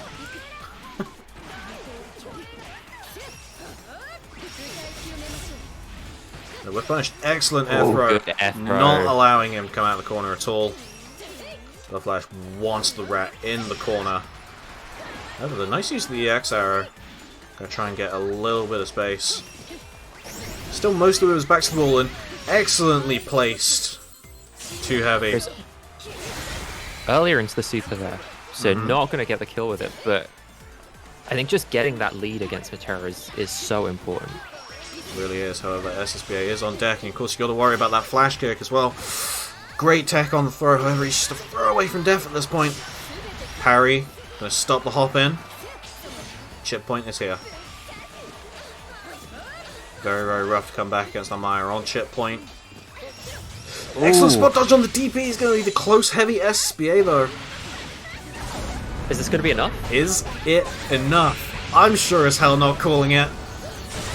But I should have, because it's Dudikoff who's going to take the win from it. What an end to the set. Yeah. Gaming. Great set for our top says. 8. You do love to see it. Great games from both players. Just gonna real quick have a check of the golden order, and yep, we are going to be moving into our winners finals now. You okay just to quickly stop spectating the cab 1 sec? Just so I can change ye old room settings. Of course. Remember how to do this on keyboard? Yep. We're going into our winners finals now, which is first to 3. Yeah, you can feel free to spectate back now. Okay. Let's see if I remember how to do that. There we go. All good. Yep. Winners finals, of course, being Miri and Nebula, our 2 top seeds in this tournament.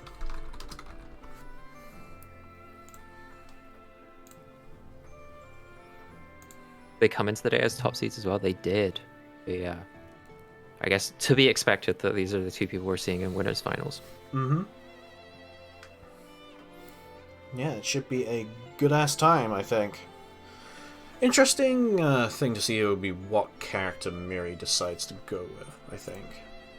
Because man plays a whole repertoire of characters. What I've been led to believe, so... does anyone have a particularly favorable matchup against Jita? I'm not 100% sure of Jita's matchup spread. The only thing I can tell you for certain is she beats my character. But honestly, I feel like we could see the Eustace here. At least for the first game. So is that slightly more reliable? Just feel like it's the character game. he's the most comfortable with right now. Yeah, good call. And yeah, it is in fact the Eustace.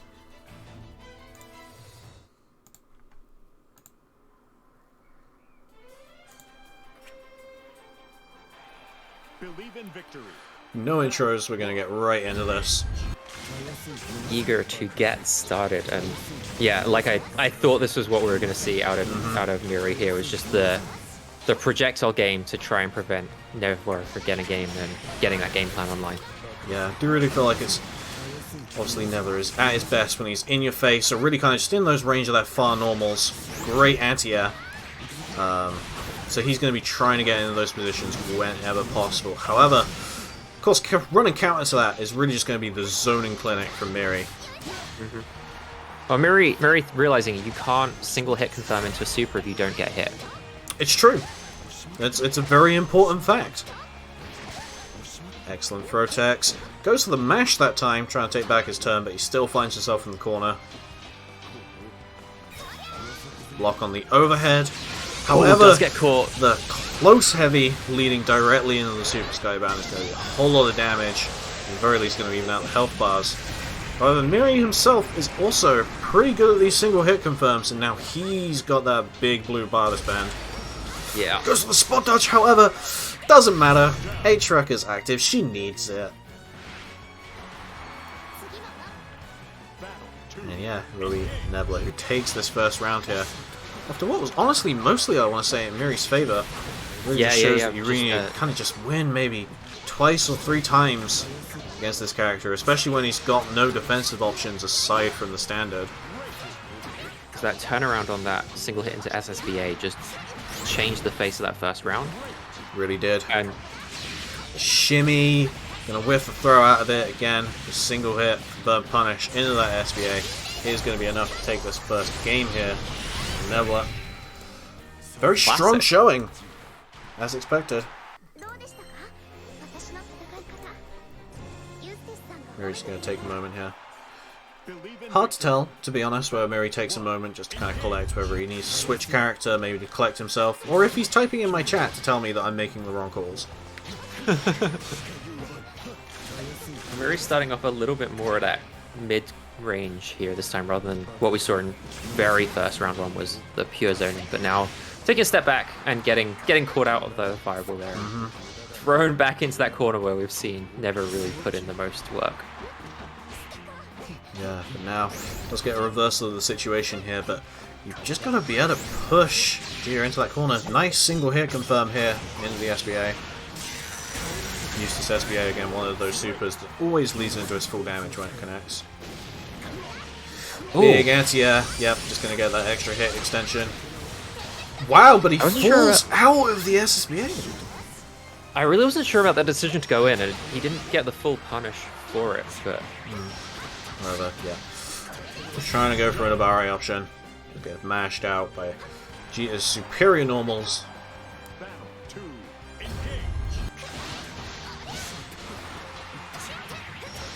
Yeah, finds himself in the corner once more. Of course, the early ender on the Wrecker, not going for the full hit, is actually a little bit more damage.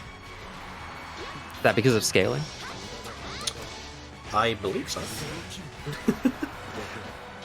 Miri getting out of the corner this time, and yep. Here we go again. Still has to take this. Yep, no punish. A little bit of an awkward move to punish there, that true, but nice counter hit, close heavy into the H grenade. Really hoping we see some of these Eustace combos going because they are incredible.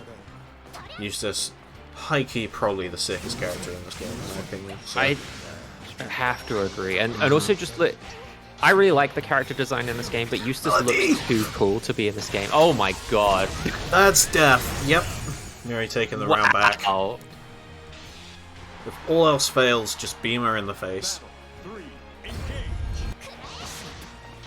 Hey, we saw earlier the gun beats dragon, maybe gun beats girl as well.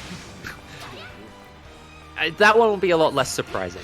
Let's be. Admittedly, yes. But yep.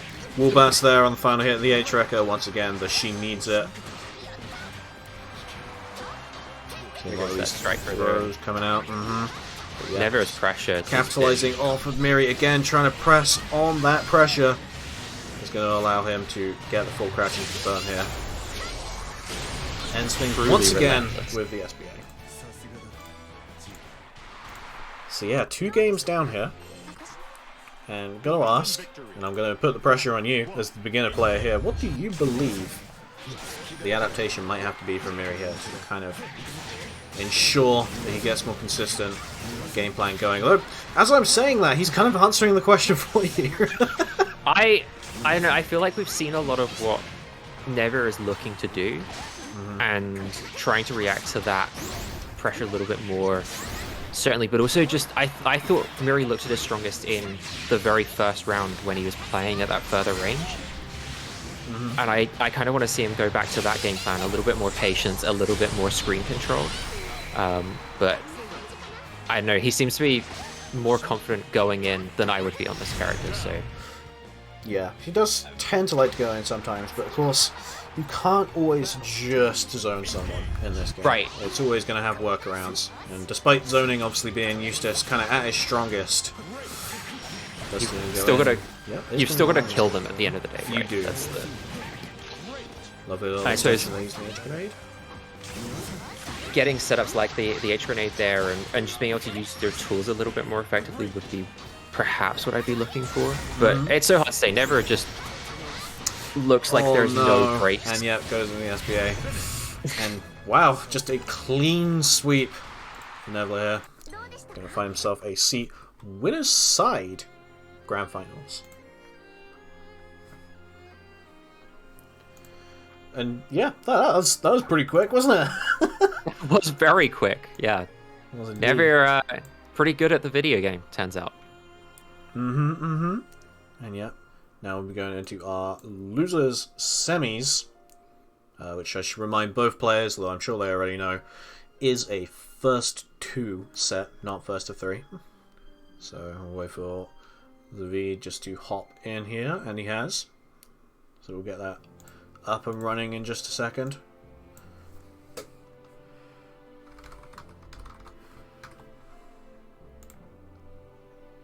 Budakov and Zavid. So return of the Matera into tonight's viewing, I guess. Followed by seen a lot of players today. I've forgotten what Zavid is playing. Zavid will Zoe probably be repping that Zoe. Belial. Yeah, that's right. Matera versus Zoe. And yeah, of course, both with their traditional picks here.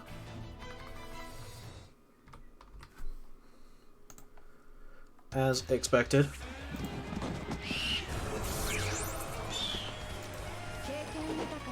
I imagine this matchup is probably pretty hard for Zoe, just because Matera's never going to give you time to regain Dragon Meter. Yeah, Dragon Meter can definitely be a bit of a concern in this matchup, I feel. However, I think Zavid is a pretty savvy player with being able to get that meter when he can. However, big important thing about just charging that meter against Matera's projectiles is Zoe actually has a follow-up option out of her 5U charge called Last Wish, which is invulnerable upon hit and will allow her to do that and go straight for the projectiles. However, at the same time, if Dudikov is able to get his offense running, Zoe actually loses a little bit of Dragon Meter whenever she's knocked down. Of the Malady, maybe we're not even going to see that happen in this first round. Good bit of setup there, extension of the H laser, and yeah, just ends it with the super. Perfect, it's exactly the right way you want to start off any set.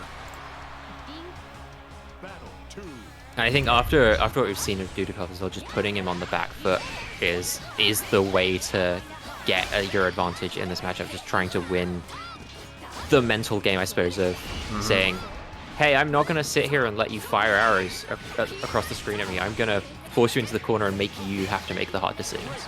It really is. And it's an interesting perspective, I think, because that's really kind of what Matera wants to be doing in a way. It's putting you into the corner as soon as possible and increasing that mental stack. Here in Europe, we call it the Matera meter. When that Matera meter is full, of course, the rat will allow it to go and game, but not even seeing it so far with Zavid taking a very, very quick and clean first game here. Yeah, almost flawless. That was a perfect and then very close to perfect from Zavid. So yeah, really the big ask from Dudikov is how is this man going to get his game plan going? Maybe a color change again? Maybe the color change is the call, but he doesn't opt to go for it. And yeah, Zavid immediately pushing him into the corner. Once again, despite Matera's interesting defensive options in the form of her, hops trying to get out of the corner, she doesn't have anything like a reversal, so she's got to hold most of this. Right, and that's the thing with Zoe, right? You've got in the combination of your pretty decent normals and the dragon means that you've actually got pretty oppressive setups in terms of pressure, and so if your opponent doesn't have an invincible reversal, it can be pretty hard for them to get out of the corner, I would imagine. Really can be, yeah. And yeah, again, this game has really just been all Zavid. However, I've seen Dudikov start to whirl his way out the corner, but just no respect for the overhead at all, just calls it directly out with the Gamma Ray. And yeah, Zavid looking for a very swift 2-0 here if he can get this next round.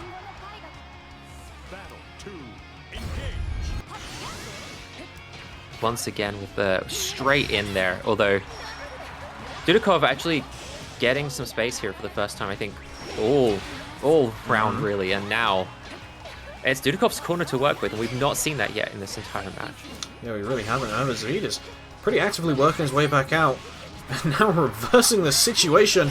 Counter hit. Close heavy.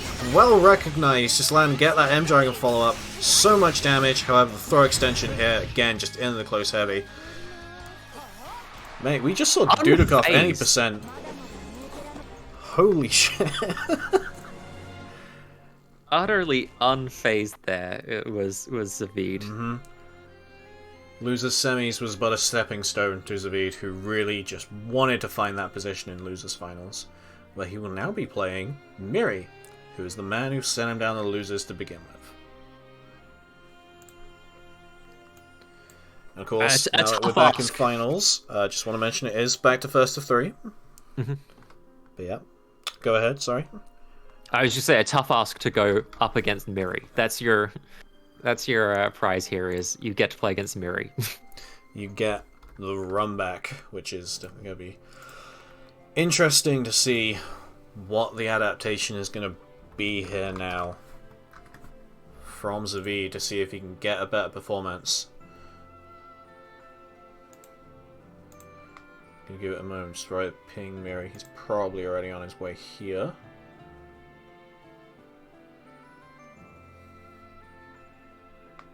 And yep, he is indeed.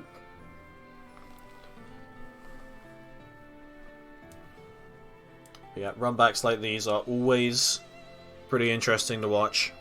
Seeing what each player has taken away from their previous set and what they're able to implement. Of course, while it's easy to look at Zavid and go, right, well, hopefully he's gone away and, you know, learnt something from the set. Maybe got to go in with a different approach. For the person on the winning side, which is Miri, obviously, they've got that experience. They already know what works. But maybe they've also identified a few things that they weren't able to use that could come in handy here. However, strong start from Zavid, just able to use that aerial spinning slash to push Miri into the corner pretty soon. And it's sort of what we were seeing in the last match from Zavid, although Miri really turning this one around back into his favor. Zavid getting back out of that corner. Defensive overhead. And yeah, block button check has failed, however, not the full conversion. Excellent anti-air, Really extends it good using the EX slow kill.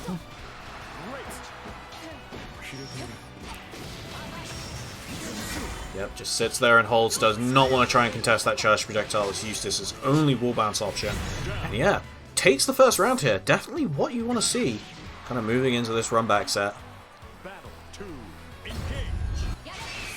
It's showing perhaps some of that knowledge coming from the first time these two played, and that was a really back and forth first game, so this whole set is set up to be an exciting one, I think. Yeah, it really is. Good match out from Miri. Just going to return to the mid screen. H-Grenade is on, does not block the overhead. Of course, for the people who may be newer here or aren't aware, maybe don't see this character all too often, if you've come from Combo Breaker, hello, welcome. You definitely haven't seen too much Eustace. Nice conversion, by the way.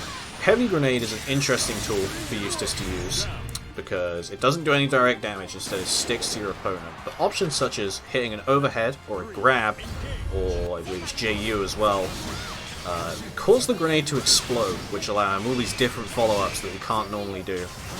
And as well as looking sick as fuck, it's just incredible combo extension from anywhere on the screen whenever one lands. I suppose for our viewers that might be more familiar with Guilty Gear Strive, it's sort of like Testament Stain State in the latest iteration of that character. Yep, that's a really good kind of thing to point to, actually. There you are, good block on the overhead, not going to allow those H-Grenade extensions. However, counter hit overhead. Yep, he's going to allow for this conversion in SBA here. Rough situation for Zavid now after winning that first round. Just goes for a reversal SSBA. And nope, just blocked. Miri waits it out a little bit, just goes for the auto combo finisher. Does take the first game here. Believe in victory. Battle 1. Engage. Good call out to start the round there. I think Zavid's been showing a lot of aggression very early on in these rounds, and seeing Miri there use the projectile to call that out was a good adaptation. There he is. Yeah, finding himself in the corner at the moment. Does manage to poke out with 2M, but doesn't get fully out of it. However, that will be the lead he wants. Block button check is passed. successful. But yeah, doesn't block the overhead, which is going to allow himself to push Miri into the corner. He really wants to keep him. Ill-advised jump in is going to lead into the SBA conversion. And yeah, pretty clean stuff from Miri. I think despite all of just how in your face Zavid has been, Miri has really chosen to bend but not break in all of these situations. It's definitely a good way of putting it. Again, excellent anti-air. See a little bit of extension there using the H grenade, but no follow-up. But he does keep Zavid in the corner.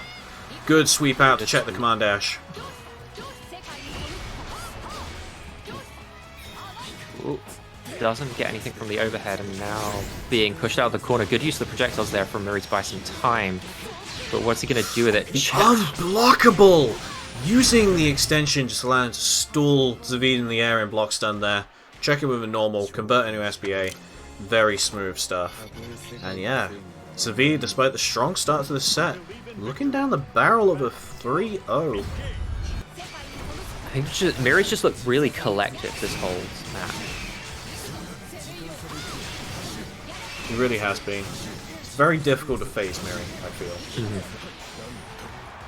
Does just miss out there on the follow-up to the projectile, but the combo afterwards is pretty good. Indeed. But yeah, we find Zavid again stuck in the corner here. However, last wish is actually going to be the thing that allows him to escape this time. Nice use of the aerial spinning slash. Ooh, good call out there on the sweep. But Miri playing defense very well here. Not wanting to press against that M-Dragon. You do not want to be counter-hit by that move in the corner. You do not want to be dust looped on. M-Dragon coming out again. Miri holding his defense. This time he chooses to tap out and he does it in an opportune time. Nice use of the empty low ledge, going to convert it into SBA. And yeah, Miri set point. Not allowing a round to be taken off of himself since that first one. Yeah, things may look rough for Zavid, but he has shown the potential in this set to make those comebacks. And this is how it starts. Even there, we saw Zavid take a little bit of a slower start to the round and play a little bit more at this mid-range. And take an opportunity to use these buttons just a little bit better, seeing how Miri's been playing the game.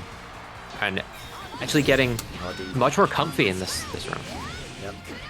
Good extension. Does not choose to convert it into super. Wants to save that meter. Nice use of the command dash just to stop that M-Dragon from coming out. Grenade is here. Needs to be careful. Does not block the overhead. No meter spent. However, Zavid was back to the corner. However, that should be a punish. Takes the round. Zavid will stay in this set just for a little bit longer. Hopefully enough to take a game for himself to start working on that comeback. Miri with the Kaikisuke just running a full screen throw. Having to get this man in the corner. Nice use of the close heavy to anti-air. Miri not wanting this comeback to start here at all, and actually He's starting to pull up showing perhaps the most aggressive version of. And yep, this will be the end of things here. Eating the counter hit close heavy, converts it all the way into that SBA. And Miri will be getting his run back now against Nevla on the loser's side of Grand Finals. Incredibly well played by both players, of course. Zavid has done an excellent job to find himself third in this tournament. And yep, no even now, shame, Zavid, who honestly, he'll admit it himself, is kind of known for moulding after sets, coming in and saying that was better than winners. It was indeed. I think he played well, friend. Absolutely no shame in that at all. That was a really, really, really good, well played set from both players. It was. And yes, with this, we are down to 2. On the winner's side, the French got a hit confirming Nevla. And then on our loser's side, Mr. Random Select himself, Miri. Do you think he'll run back the Eustace, or I think we'll run maybe back the change? Eustace, personally. I'm not sure if we'll see a change. Could be wrong, of course. But we'll see. But yeah, for everyone who's here, of course, while we wait for Neville to enter the room, just want to say that next Saturday is Beginner Brawl. If you are new to the game, if you know someone who's new to the game, and hey, maybe you want to get someone into the game since Grand Blue is on sale right now for the cheapest it has ever been, point them towards Beginner Brawl. You can find the details in the Hearts Are Blazing Discord, which I will link in the chat just now. come check it Also out. just I'll be running it myself. It should be a really good time. And of course, tomorrow, as everyone is well aware, we do have the Hard Edge Weeklies, the first to 5 exhibitions, where we've got 10 first to 5 banger sets coming up. And I hope to see you all there. Who are you playing again tomorrow? I'm playing against again? Miri. Been taking notes? I'm trying to take some notes. I've personally requested the character that he plays against me, and I've not seen that character much tonight, so... it's okay. It's okay. It should be a good set at the very least. No leaks today from Miri. Not today, no.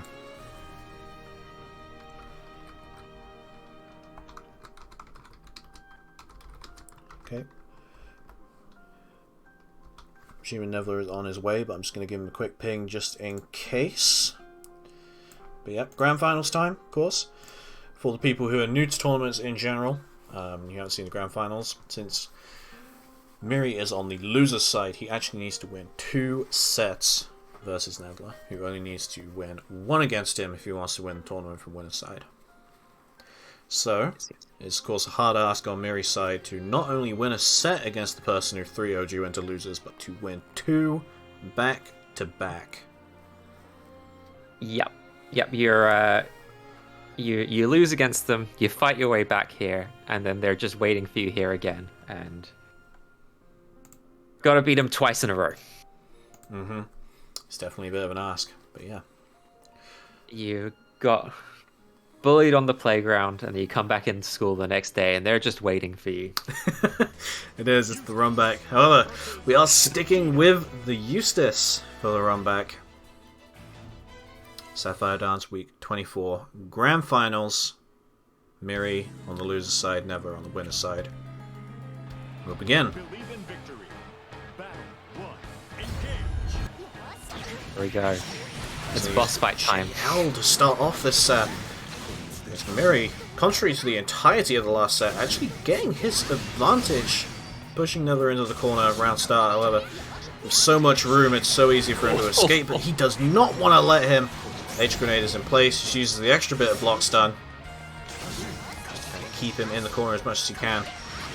However, immediately finds himself in the other corner with his back to the wall. That's that signature G to Great corner carry. effort. Does get the air grab as well. You will not leave the corner, Miri.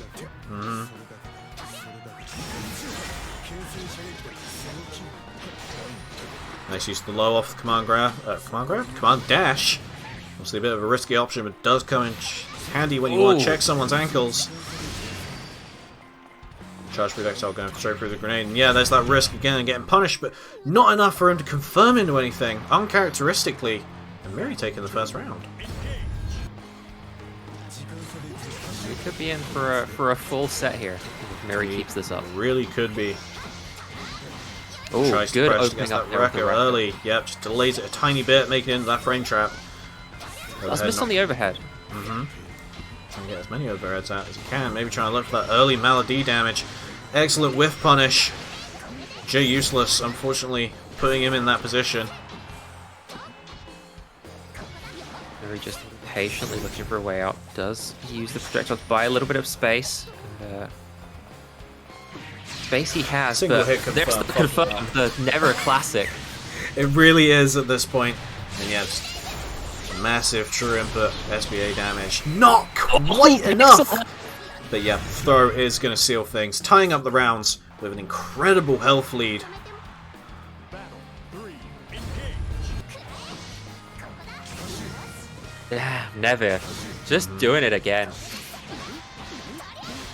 I think the really important thing that you don't really see kind of talked about as much is, despite obviously the big projectile walls coming out from Miri's Eustace, when Nether gets in, Miri is going to be wanting to move back, and as a result we've really just seen Nether walking this man into the corner, not even having to use Wrecker, and interestingly decides to go from Deadly Wraith here and stays in a call-out medium DP.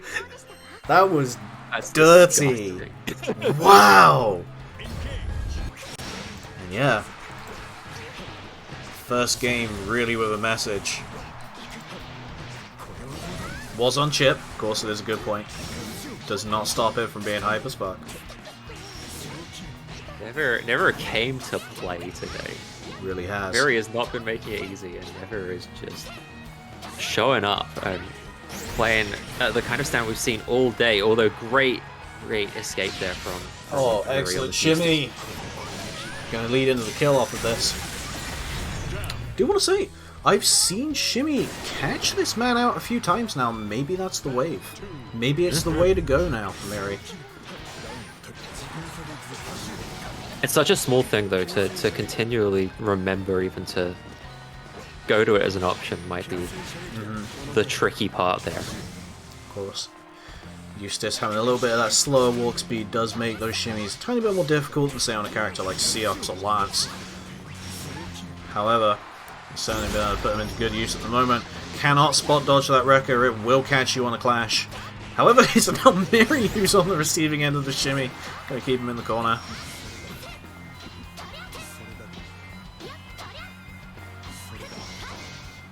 And this is just that relentlessness we've seen from Never all the time. Although, as I say that, does get forced back, but...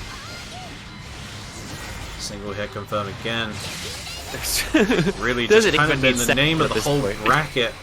Nebula, yeah, barely even needs to be said. But however, reversal overhead to seal on the Malady ends things with SSBA. Is it enough? It sure is. I'm not the only one who's batting with a kill! Yes!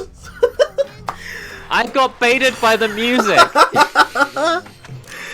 However, even despite that, Miri does end up settling things 1-1. However, the real victor now is me. I'm a disappointment. I'm sorry. It happens to the best of us, man.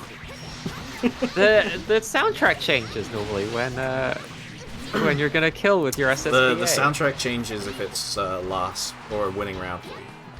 Oh. Now you know. Don't get baited. Well, today we all learned something. Oh my god, can I hit overhead again? Oh, great call out there with the sweep. Emreka just I getting a little bit of about the space. shimmy, we're seeing a lot more of that backwards and forwards coming out from Miri, really just trying to get Never to move. Oh, this time he goes for the SBA, knowing that last time Never went for the H-Wrecker out of things, trying to catch a defensive option.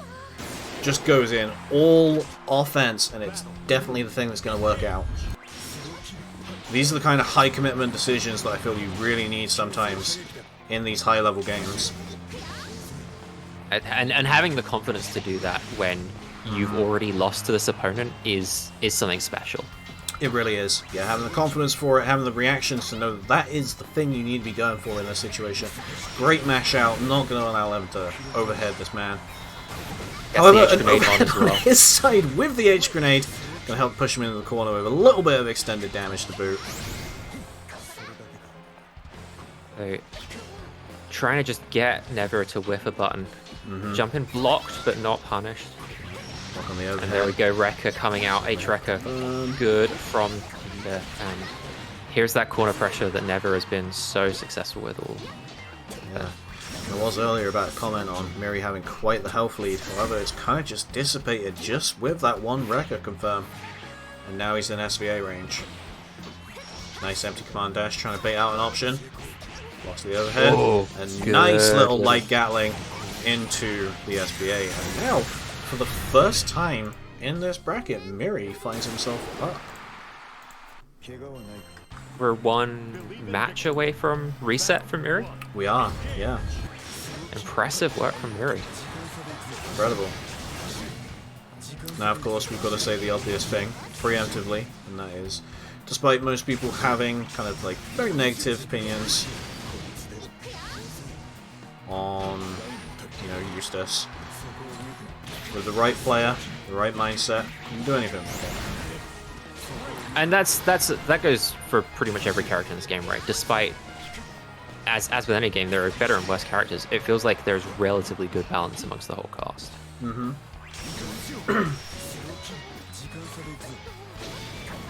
Yeah, a huge lead here in this game for Miri. And incredibly evasive in all the projectile attempts as well. Just wants to keep running his game plan. And it's not only that. I think the biggest thing we've seen change for Miri in this set versus the last one is that he's forcing Never to make decisions, and is punishing them like in the way that he needs to. And I think that's the thing we've not really seen, is that traditionally we've seen both these players just try and run their game plan, and instead what he's doing is putting Never in those hard positions where now Never has to make those risky plays, those commitment plays, and Miri's having the answers for them. Yeah, in a way it's really kind of just been almost a swap of the game plans. Man's going to try and force these mistakes from Neville, which is really kind of the fundamental of the Frenchman's own approach to playing this game. Oh, nice. Good use of the edge record there. Ooh, it's unfortunate there, the spot dodge. Caught by the end of that charge projectile. Round has evened out now. It really has, yeah. And Gita can really just even out those health bars so fast. Slow kill gets him a bit of space, gonna start working out the corner. Oh. Command dash interrupted. Nice buffer hit confirmed there. Just into the SBA once more. Whole load of damage and is gonna kill this time.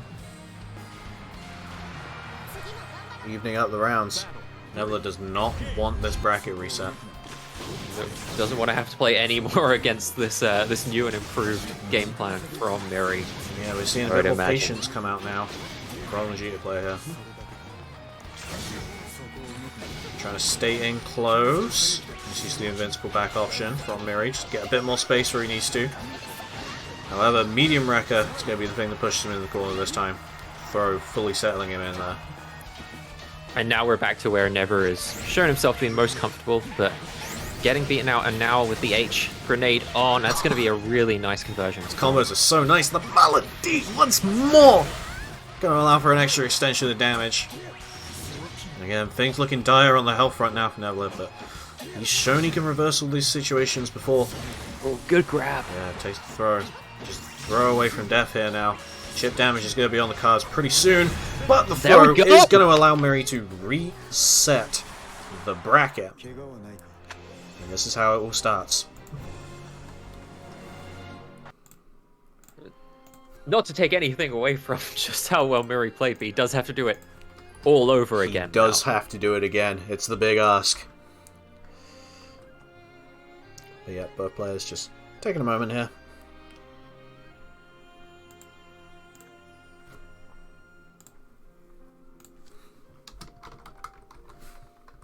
Not a position I would want to be in, having to put in that kind of level of performance and then be asked to do it all over again. You have to be so clean against Gita. We've seen even in the rounds that Miri was able to win, the little times that Never was able to get some damage back essentially cleaned up any advantage that Miri had built in those rounds. And so you're just on watch the entire time that you're playing against this character. And I think that's got to make it an even harder ask to repeat on that set. Yeah, moving into our second set of Grand Finals now. An excellent bracket, and this has been just the finale I think we all wanted. Slow kill this time is going to be the thing that stuffs out the wrecker. However, the whiff on the overhead is going to allow Nebula to reverse the situation. Miri in the corner. Very nice, and swings in the MDP. Shimmy. And now we're in position for this. Yep, just ends things. Super simple. Nebula is returned to what seems like a very dominating game plan here. However, it's just one round. Things could change. And that's what we saw even in our first Grand Final set. My god, the extension!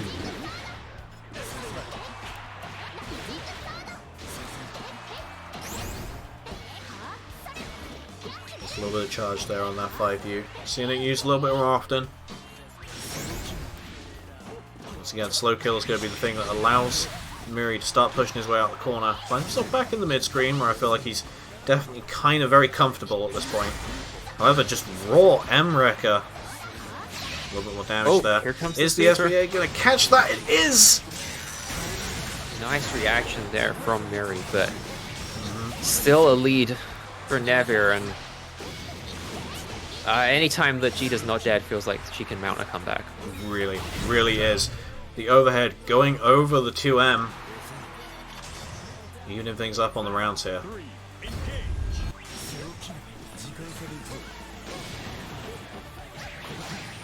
Miri this time going for a bit more of a close-up offense approach to this round. Catches the fuzzy jump. It does drop the middle of that combo. Now that H grenade is on, I imagine the pressure is going to be on. Nevir. H-Wrecker is going to allow Nova to return to the mid-screen. A lot of his Now cooldowns on the are right side. gone. Push Miri back.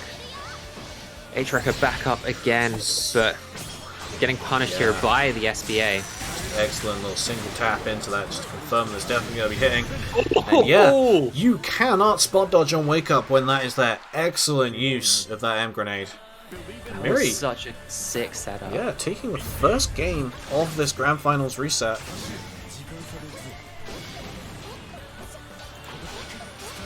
Miri certainly showing himself to be up to the task here in winning this Grand Finals. Really is. But it's not over yet. Certainly isn't.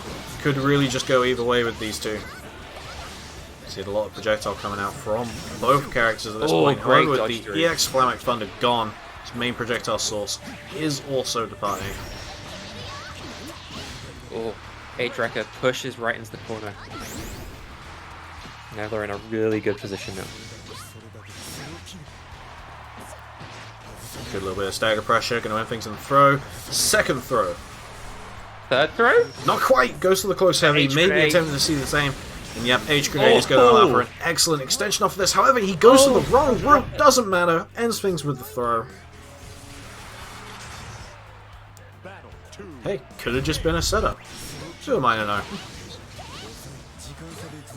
Who are we to question Miri after that first round of, or first set of Grand Finals, I suppose? Loving the use of EX charge projectile here to just completely negate anything Jita can do about just trying to counter Eustace's zoning game plan.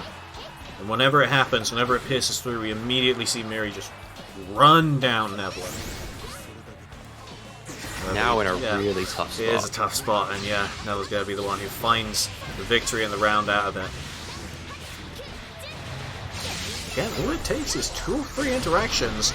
Neville's really just making the most out of each one. Tying up the rounds once again, hoping to tie up the set. Yeah, no, this Not going to be an projectiles are easy out. one. We're seeing a lot more projectile gaming from Miri. Yeah, this is the zoning, and again, trying to force, I guess, Nevler into a position where he has to make the mistakes, and there we go, a good bit of damage, and now back into the H grenade, which has been a really important source of damage for Miri. Not this time, though, unfortunately. Nice, the extra projectile is gone. There's no need for Eustace to counter zone in this situation. However, H-Tracker again is going to be the thing that pushes him into the corner. Takes the throw. All the cooldowns being spent. Spot dodge this time, and again the H-Tracker is just going to catch that. Very maybe forgetting about that one time. Yeah, rough position to be in. This time goes for the charge projectile out of things. Tech on the throw. Late tech. Ooh. Is that going to punish? No, he rolls it! Ends things with the SSBA and ties up the set 1-1. I'm on the edge of my seat here. Yeah. This is fantastic Grand Blue action. This is some good-ass Grand Blue. I'm loving it. Believe in victory. Battle 1. Engage. Tied Only gonna 1-1. We'd have a third set if we really wanted to.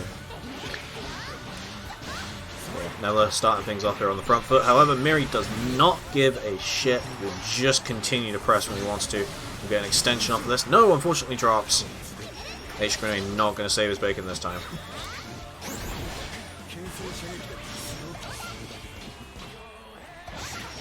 Oh, really nice use to sweep into H-Record there. Projectile as well is good, so we're seeing that any early damage evened out, but now in a position where any good confirm should be able to end it. Oh no! Just jumped straight into that. Gina had the shotgun loaded in the form of that counter hit too heavy, and just nuked. Wow. Gets him with the Bahamut summon. Deleted.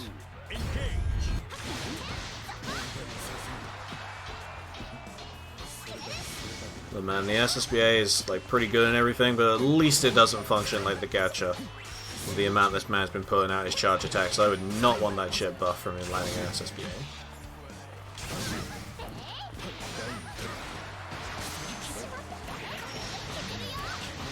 H-Record. No woo bounce! The she needs it not coming in handy for once.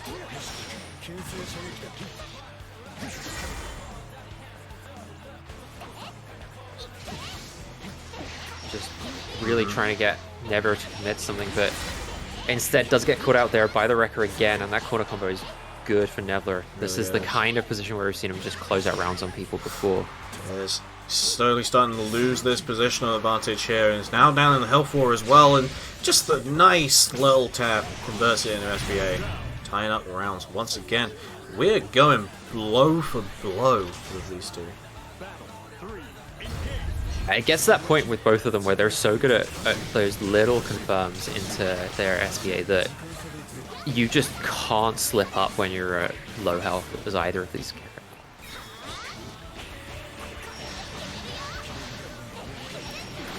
Extension coming out again. That's the MDP. Miri once more just well placed Sabare options. I really like that overhead into the low there. It's a shame that it doesn't convert into anything more. Oh, the Malady! Big damage starter coming out here. Oh, H-Grenade is on. This could be it, but great use of the DP to get out of the corner there from Nevler. Yeah, it's risky business now because, yep, an H-Wrecker is all it takes to be able to convert it into the SSBA. And, yep, it's going to kill. Nevler taking the second game here to find himself up in the set. One more to stop himself from being reversal. Really wants to take this week. Miri's not giving up though. This is far from over in my mind.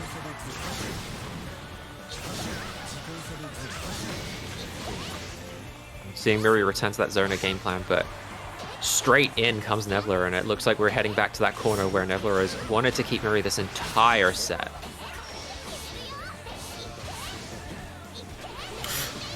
Unfortunate misinput there is going to result in him jumping back into the corner. Does just try and run out and gets a little bit of a conversion off of it, then into the grenade game plan. So now we're back in and opens Nevler up. This could be it for Nevler. Yep, man, just not being scared of that H grenade now. Just tapping against anything. Unfortunately, no conversion you can get off of it at that angle. Chip is going to be a factor pretty soon. Obviously, it's a throwaway and killing now, and it is a throw that is going to settle out the round. Battle 2, engage. Margin has just informed us that Miri has only been playing Eustace seriously for about a month or two. No way. What the fuck? That's crazy. I don't believe you. Oh, I believe it. I definitely believe it. Miri is insanely talented. However, no amount of talent can stop you from getting H record sometimes, and that's the situation he finds himself in right now. Does have the round advantage though. Never has the game advantage. Oh wow! Oh, just does not allow the command grab to go. Command dash to go through. SBA putting on plenty of hurt. Reversal overhead called out for the grab attempt again. Plenty of damage coming out. I'm not going to call it this time. The music changed and I didn't. Oh, you've learned. You've learned quick. I adjusted to the music matchup. Very nice. Does overextend with the record, but no conversion. End swings with the throw. Not like this. Scramble situation leading into what might be the last round of this set if Miri can't close this out.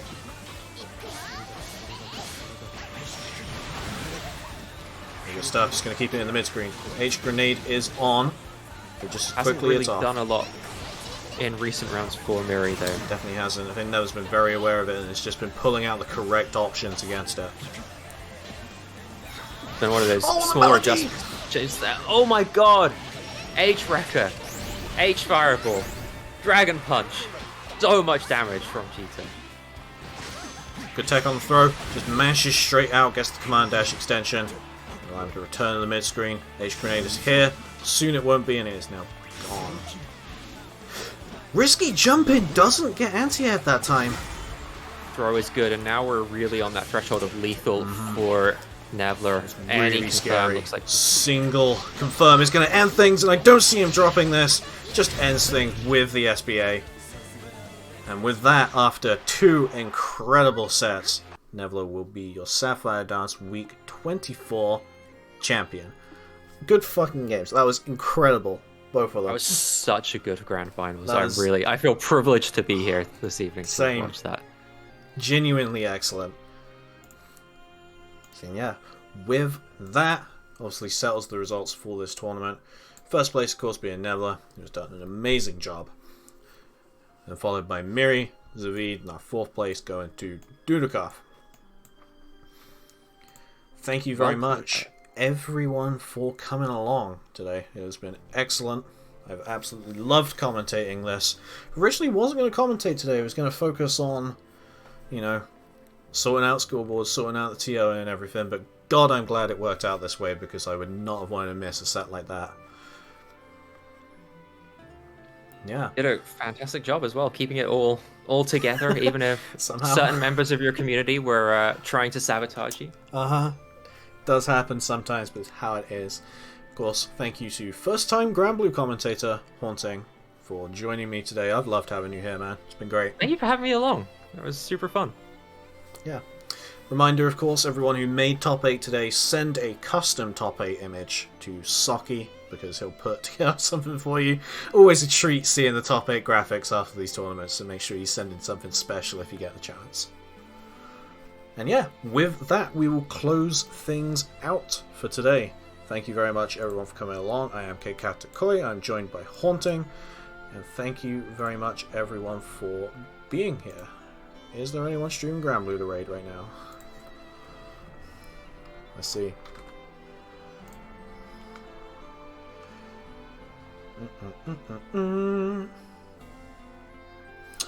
What we'll do is I think we'll send you all over back to Combo Breaker, which where I'd imagine most of you will be anyhow. BlazBlue's Central Fiction is just about finishing up at the moment, so that is where we will go. Entirely fair game with no nonsense whatsoever. Oh, absolutely not. It would be silly to propose anything otherwise. But yeah, thank you very much, everyone, for coming along. I hope you've all had a great time. Sign-ups will be out tomorrow, I'd imagine, or Tuesday, but we'll let you know on the Hearts of Blazing Discord when they are there. Once again, thank you very much, everyone, and we will see you next time. Bye-bye. Bye.